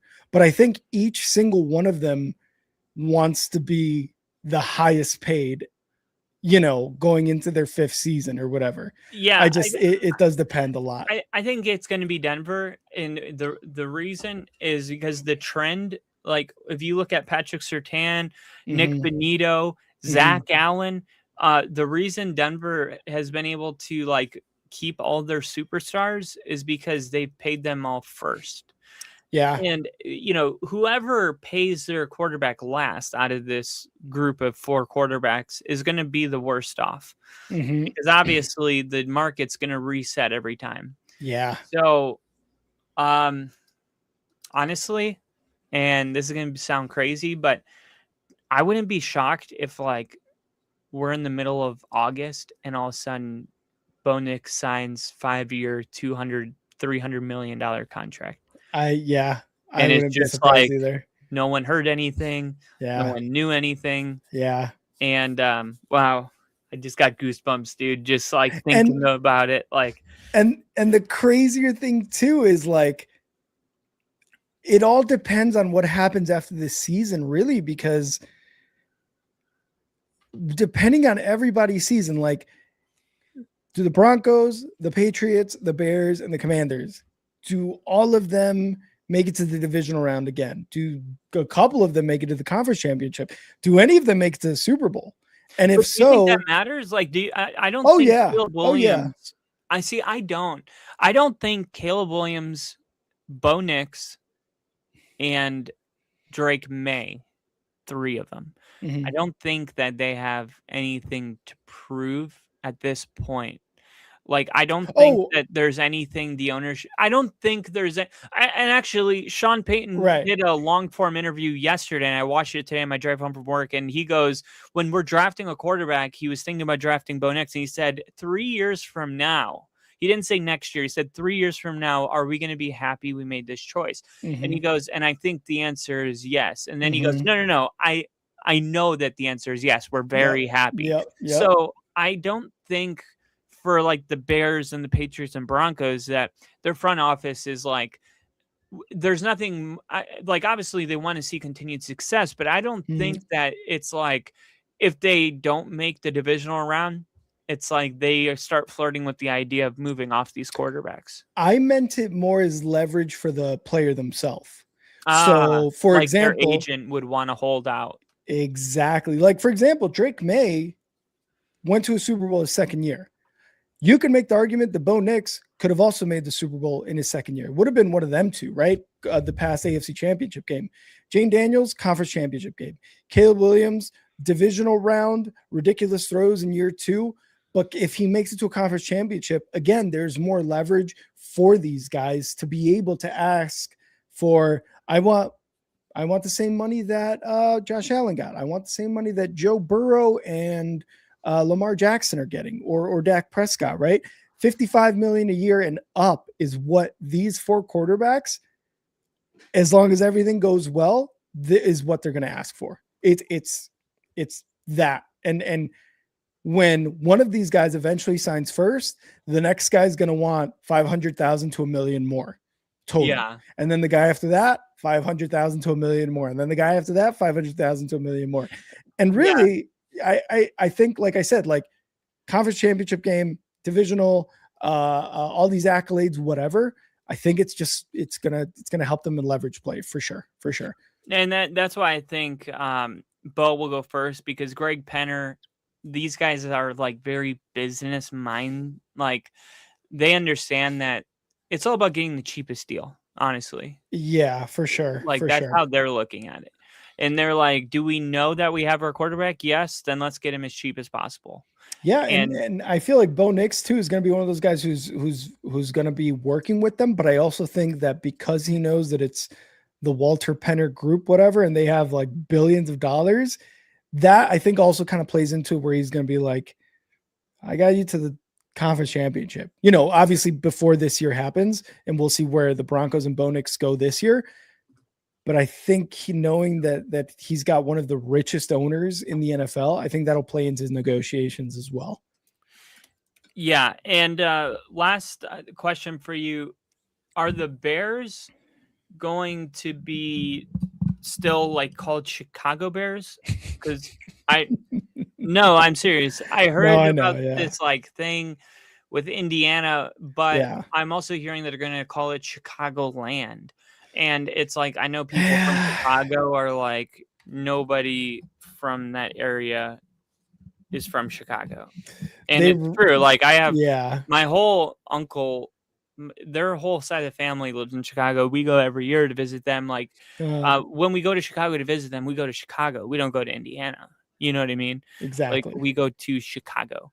Exactly. So it's kind of weird. I've never been through something like this. I know for everyone must be watching, nice.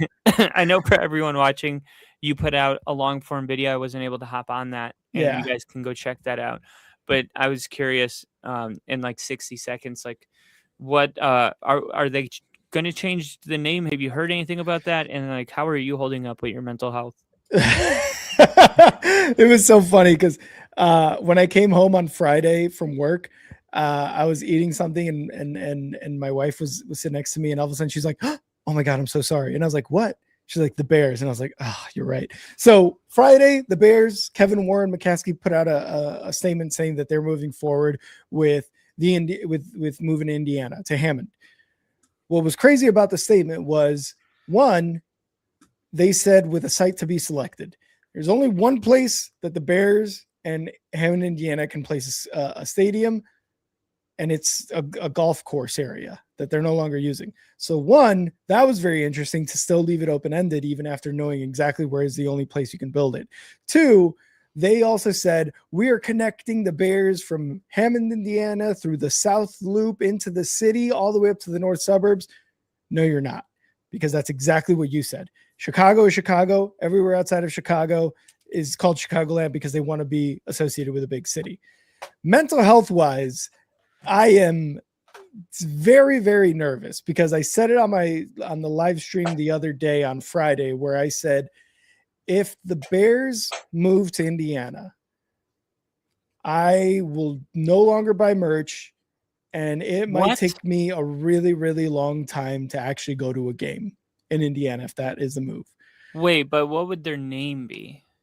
So that they'll still be the Chicago Bears regardless. Oh, okay. The like, reason, and I think that's the most important thing. And that, call me crazy, but like, if the Denver Broncos had to move for, I don't know, like if they moved to Boulder, for example. No, that would be sick. That would be awesome. That would be so cool. I love Boulder. No, like if they move, this is more like if they moved to Kansas City or like Missouri. Right. Like, because even though it's 45 minutes, like Boulder from Denver, it's about being in a different state, in my opinion. Because like Denver could move anywhere in Colorado, and as long as they stayed with the name, I don't know. I mean, I would be disappointed because I miss like the histories in Denver. And it's like when I'm in that seat, I'm like, man, John Elway, like it's like there's no history in this other place. Yeah. And so like that part sucks, but I think I could like come to terms with it. Now, if they were like, it's going to Missouri and they're going to be the Missouri Broncos or Nebraska or Wyoming, which is the most closest neighboring states. Yeah. Like the Wyoming Broncos, like Cheyenne Broncos. Cheyenne would be kind of dope just because of that George Strait shot. I can still make Cheyenne. But like, I think like if they kept the name Denver and they went to Wyoming, but they were still the Denver Broncos, it still sucks. Yeah. But like at least we have the name. I know I'm just trying to find the silver lining, but it's like it sucks so bad. But if you take the name away, you realize how much more that sucks. Yeah, and I put up a TikTok on this. The city of Hammond, Indiana is shaped like an L. So to move your team from Chicago to a city in Indiana that smells funky as soon as you cross that border and is shaped with city limits of an L, first of all, no. Secondly, a lot of people were saying the Giants and the Jets play in New Jersey. Get over it. The Giants and the Jets have been playing in New Jersey since the 70s. They've been playing for well over 40 and 50 years in New Jersey. Dallas is in Arlington. Miami is in Miami Gardens. It's it's not necessarily that they've been there forever. The NFL is not the NFL back then to what we know of today. The Bears have been playing in Chicago since the 20s. Since 1921, when they moved from Decatur to Chicago and played in Wrigley Field and then in Soldier Field since the 70s. They have roots in Chicago. That is a tough sell for any fan base to be like, hey, this team that has been playing in this city for well over, I don't know, what is that, like 30, 50 years, 55 years to be exact. after this season, it'll be 55 years. We're moving it to, yes, a place that is south of Soldier Field and maybe only like a 30-minute drive, technically closer than Arlington is to Soldier Field, but it's in another state. It just doesn't sit right with me, man. It doesn't. Like, I'm all for moving to Arlington Heights, but I'm also all for staying in Chicago. It's just the politics, the public land. The NFL is pressuring the Bears into owning their own stadium so they can, use it for the Super Bowl, which wouldn't be a problem, but they also are forcing them for higher prices, things like that. This just has been a clusterfuck ever since Warren sank his claws into it. So I would be disappointed. Are they still going to be called the Chicago Bears? Yes. Are they going to be called the Hammond or Indiana Bears? They better not, because then at that point, this isn't like determined yet. No, because that statement still left it open-ended. Again, there's only one place in Indiana and Hammond that you can build a stadium and obviously a entertainment district around that stadium.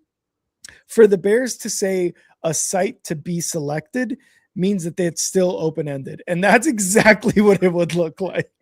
I saw this posted, and it was like the picture of the Bears new stadium. And I said, you know what's kind of funny about this? It's kind of hard. It goes kind of hard. Like it goes kind of hard, doesn't it though? No. Okay. I'm just saying though. I mean, a little bit. It's like, we're the Monstars, MON, and then they can't spell the rest, but like, yeah. No, it just seems like this is a place you go to die. Yeah, like nobody in their right minds wants to go to Hammond, Indiana, full of factories, stank, and just. I will say though, shit like that. I will say, Silver Lining Kyle. I will say, the cities that have the most to do, and I've gone to 20 Miami Heat games. Mm-hmm. Not the greatest home field advantage. A lot of business meetings going on. Yeah. Like we got a booth, we're having cocktails, and it's like, it's just something we do. When you go fandom. When you go to a place like this and the stadium's packed, we're all here for one thing. And we know that's fair. But yeah, I mean, I hate that this had to happen. I don't understand why they couldn't just get rid of Soldier Field and build a new one and then play temporarily in, Notre Dame or something. They can't knock down. So just to give you a little bit of background context, everything east of or south, I forget exactly where, Lakeshore Drive, the street in Michigan Avenue, these streets in Chicago, everything along the lakefront is public property, which means that's good. That means that everyone from Chicago and anybody visiting Chicago can enjoy the lakefront without having to deal with people of private property. To me, that's great. The thing that the Bears don't like is that they don't own their own stadium and they don't even own the land that the stadium's on. So that means that they cannot build hotels. They cannot build sports bars. They cannot build sports books. They can't build restaurants. They can't generate revenue like all these other teams can from the land and stadium that they own, unfortunately, which is what the Bears want to do. The thing is, it's like you could absolutely make it a thing where it's like the city owns the land, but the Bears are able to build on it and still keep it open to the public. It's just that there's property tax things that the Bears want guarantees of, and there's this organization called Friends of the Park of Chicago that's part of the Chicago Public Parks organization, where they don't want anything private to be built on that. There's positives on both sides, but the biggest thing is that Illinois politicians, the mayor, the governor, have had a really long time to be able to make this a priority. And not to say that it isn't, it's just that they haven't done anything in terms of trying to make amends here. So that was my little thing. I go into it a little bit more in detail on the Friday live stream if you guys want to go check that out. But that's kind of like, a quick mostly summary. JB Pritzker's fault. From what I understand, because he's the super majority in the legislator, like. So yes, but like, is there one person entire house blame? vote?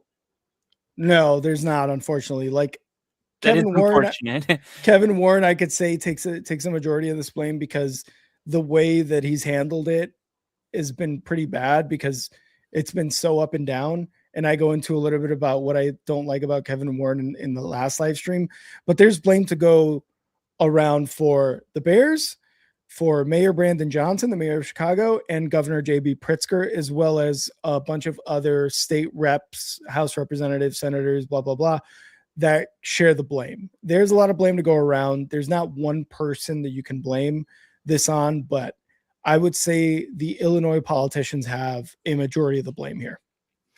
Yeah, because it stalled because the property tax relief bill that didn't get passed or whatever last week. Yeah. And so anyway, I'm going to watch your video on it. I think you guys should too, just if you want some extra information. I'm sure you did a lot of, I know I would.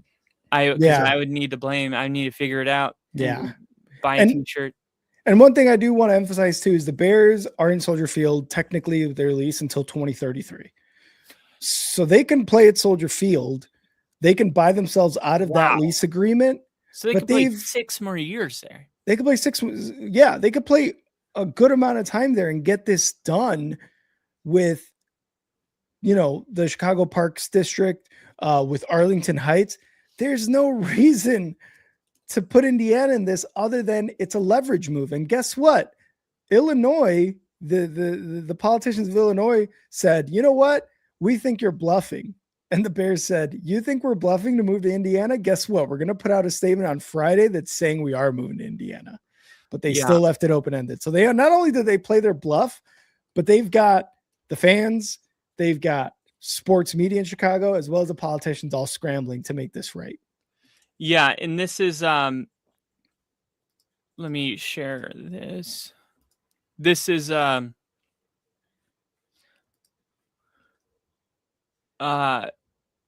right here. You can see this is where the Broncos Stadium is currently. And then Burnham Yard, I guess, is all of this here.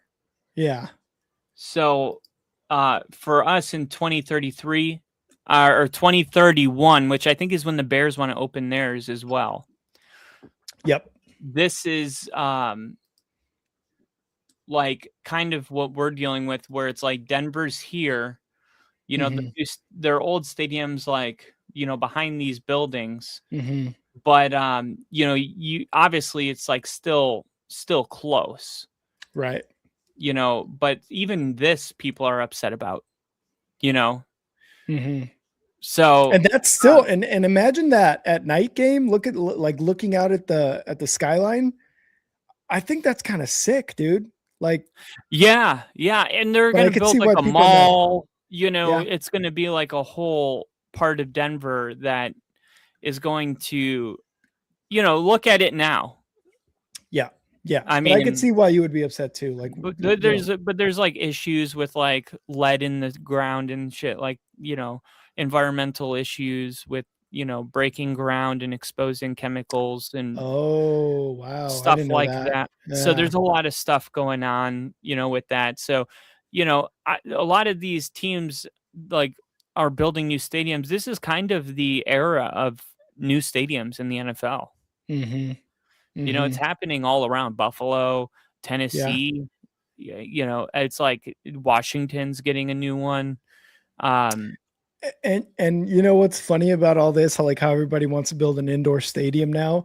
I was listening to one of the podcasts that I listened to, a Barstool one. In I don't know how many years exactly, but we're talking tens of years from now.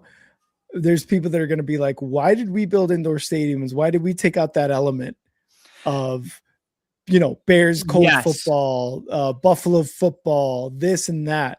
And I feel like that's just bound to happen, right? Like, I feel like that's bound to happen. Yeah. And the last thing I'll say about this was, looks like Kyle got cut off there again. Oh God, we don't know what happened. Maybe he exited out.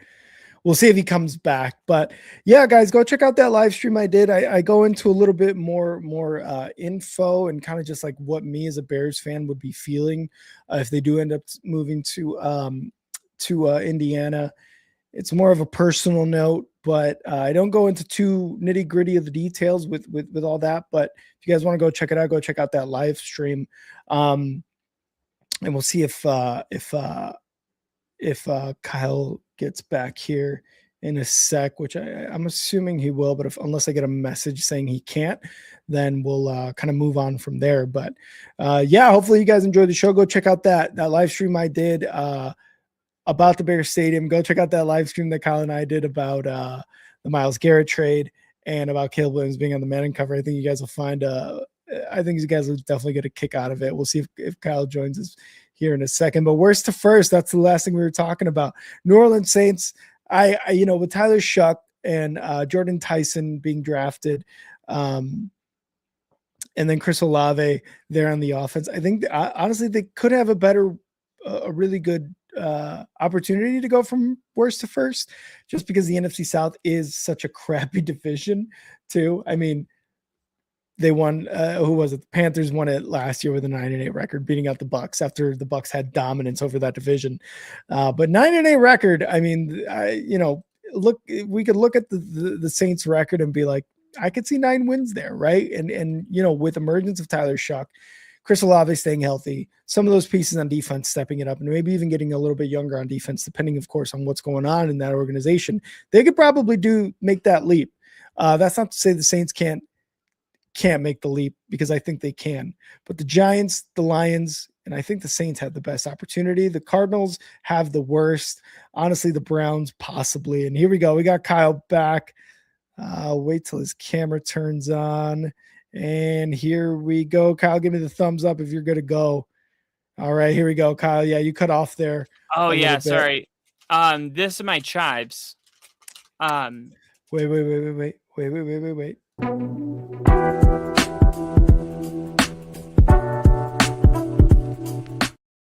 These are my chives. Oh, sorry. So I wrote this the other night about all the different stadiums, and you bring up a really good point where it's like in 30 years, they're going to be like, why did they take out this element of the game? And, this has been something that's been bothering me as well. And I've been looking into the Titans' new stadium, and I've been realizing that there's been a little bit of greed going on that people might not know about. And I'm going to share with you guys what I've kind of found with a lot of these state-of-the-art stadiums. Opening a brand new state-of-the-art stadium, obviously it's going to read like a post because I wrote it like a post, which I posted. So opening a brand new state-of-the-art stadium only to deliberately keep it undersized, slashing seating capacity by nearly 10,000 seats to manufacture artificial scarcity is one of the most blatant middle fingers to fans I've ever seen. Massive demand meets deliberately restricted supply, and the ticket prices rocket to the moon.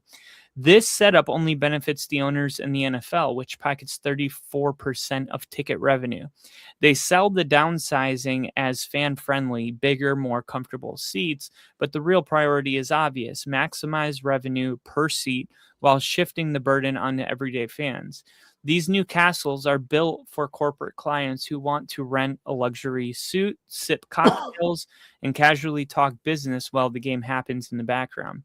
You're going to miss the packed chaos, freezing your ass off, throwing snowballs at the opposing team. This new wave of indoor stadiums hasn't fully pissed me off yet, because it's mostly been warm weather places like Atlanta, Las Vegas, LA, where domes make sense. But if this continues in places like Green Bay, Pittsburgh, Cleveland, Baltimore, Denver, Seattle, Chicago, any real cold weather city, we're going to have a serious problem. Honestly, I can't think of a single team that's currently playing outdoors where it would make sense to build them an indoor stadium. Yet we keep forcing domes on markets that don't need them. We already have teams that should never be playing indoors doing exactly that. Hell, half the NFC North is in a dome. Enough is enough. And I know that Buffalo didn't build a dome, and their roof isn't retractable for that matter. And their roof isn't even retractable for that matter. But once you start putting up massive steel overhangs that cover 65% of the seats, and you add wind blockades that kill gusts coming off Lake Erie, you're heading down a slippery slope. And this is basically about Buffalo's new stadium and how they've designed the stadium to take weather elements out of the game. Mm-hmm. I remember being a little kid on my golden birthday, which, if you guys don't know what that is, it's when you turn the age of the day you were born. So August 5th, my golden birthday was when I turned 5. I remember being a little kid in August 1999 in Wisconsin. I was 5 years old. I got a Green Bay's Packers uniform as a gift. I put the jersey on, I grabbed my football, and I went straight outside in the cold weather, and I stood there screaming, "Ready, Green 18!" while watching my breath fog up on every hard count against my invisible defenders. Because before I knew anything about football, before I understood the rules and the nuances of the game, before I learned any details, strategies, or techniques, this is what football was to me. It was me in the front yard closing my eyes, seeing Brett Favre's red hands under center with his breath fogging up in the cold. That was the art I was in the front yard trying to replicate under single-digit conditions. And it might not seem like much, but this was enough for me, and football would already become my biggest passion. I liked football at 5 years old the same way I liked Rosalind Sanchez when I watched Boat Trip at 9 years old. I didn't know what I liked about her exactly, but I knew I did. We diehard NFL fans who actually care about the game and its history need to push back. Stadiums should feel unique, electric, and alive. Some venues were built to be played in the elements, and that raw feel is a big part of what makes this game so special. You can't swap out the heart and soul of football for luxury boxes and AI self-checkout kiosks. This is not the way. And I wrote that because I did feel like for a lot of the stadiums that have already been built, Mm-hmm. it kind of feels like we've already kind of hit our threshold where if we continue down this path, we're going to start touching stadiums that we have no business touching. And it's happening with Buffalo. And, Buffalo's like, we're still outside. It's still going to snow. But then you see the way they design the stadium, and it's like 65% steel overhangs to block out the snow, Mm-hmm. Blockades so the gusts from Erie don't come in. And then what are you doing? Like, this is what I know. It's rough. And I know, like, the snow shoveling. But you know what? How many games has Buffalo canceled for weather? Yeah. Like, I mean, don't we just find a way no matter what? Even if I remember a story, I think it was 1988, where the Broncos it was week 17, and they had a home game, and it snowed so much that the Broncos sent out a memo, and all of the local community got on their four-wheelers, and they picked up the players on their like snowmobiles and stuff. Yeah. And they brought them to the game, and then they like shoveled it together. Like, this is part of the community of football. Yep. And I don't think sometimes these are the type of things that are lost on people that don't love the game. The billionaires that didn't go outside when they were 5. What I'm trying to say is, like, I'm out there going, "Ready, Green 18," and I'm like seeing my breath. I didn't understand anything about the game. I'm 5 years old, but this is what football was to me. And it's like, well, what exactly is that? What is saying Green 18, watching your breath fog up in the cold weather? Well, that's the art piece of football that I loved and didn't know why. Like Rosalind Sanchez, who is the most beautiful woman I've ever seen at 5 years old when I watched Boat Trip. But I was like, I like her and I really want her, and I'm 5 years old. I don't know why, right? And I think, like, when these billionaires, they get together and they don't understand this part of the game. They don't. And they take it away. And then because people like us that do understand and love it and appreciate it never spoke up, they don't realize it.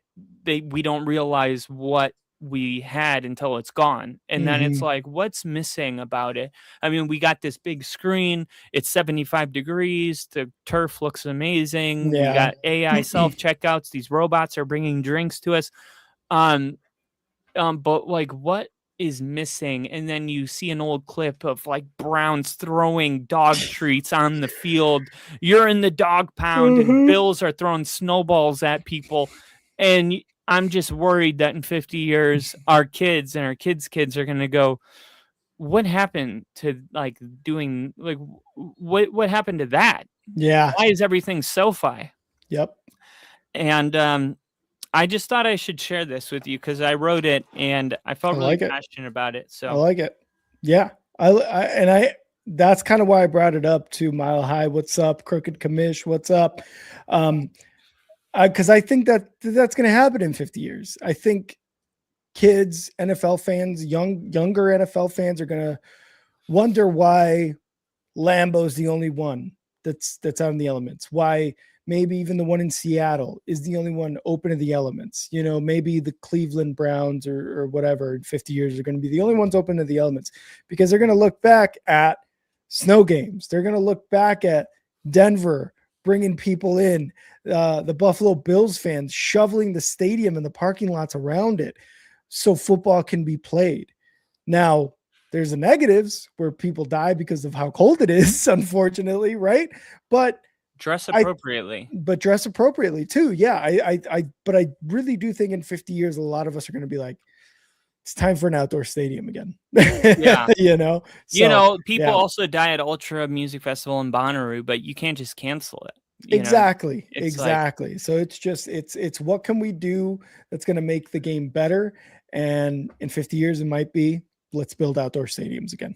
Yeah, which is going to be just insane. The older I get, the more I realize that life is just one big circle. It is a big old cycle, just like fashion. It's going to be recycled over and over. We've never been this divided. Here comes the savior. The savior wasn't good enough. Here's the extremists. We've never been this divided. It's all just, we're just living in a circle. And I think it's just important to realize where you are in the timeline so you don't lose your mind. Yeah. We got to just look at that and be like, we're going to want open air stadiums again. But thank you guys so much for being here. We appreciated everybody that was here. It was awesome to see a lot of you guys. Obviously, Crooked, Commish, Mile High. We had Ginger. We had Lil E. We had Nash. We had Nick, who I haven't seen in a while. John Connor. We had a few new newbies here as well. Liam, Desiree. Thank you guys all for being here. We appreciate it. Each and every like, each and every subscribe. We appreciate it. If you haven't liked it, if you haven't subscribed to our channel, please do so while Kyle vigorously rubs that meat stick. I like to warm it up a little bit.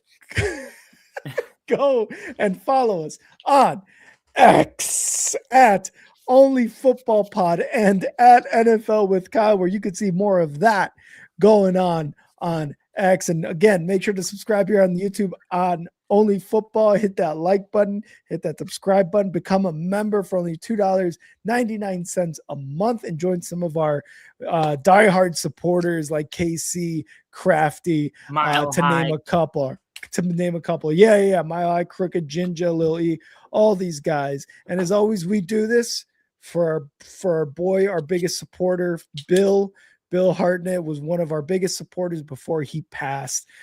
So this is who we do it for. We do it for guys like Bill. We do it for guys like Ginger, for guys like Crooked, like Lil E, like Mile High, Nash, Nick. This is who we do it for. And it's really fun. It's very fun talking NFL 365, 24/7. So again, we appreciate all you guys who have been here. And Kyle, always a good time, brother. Always a good time. We'll be back soon, Mile High. Don't worry.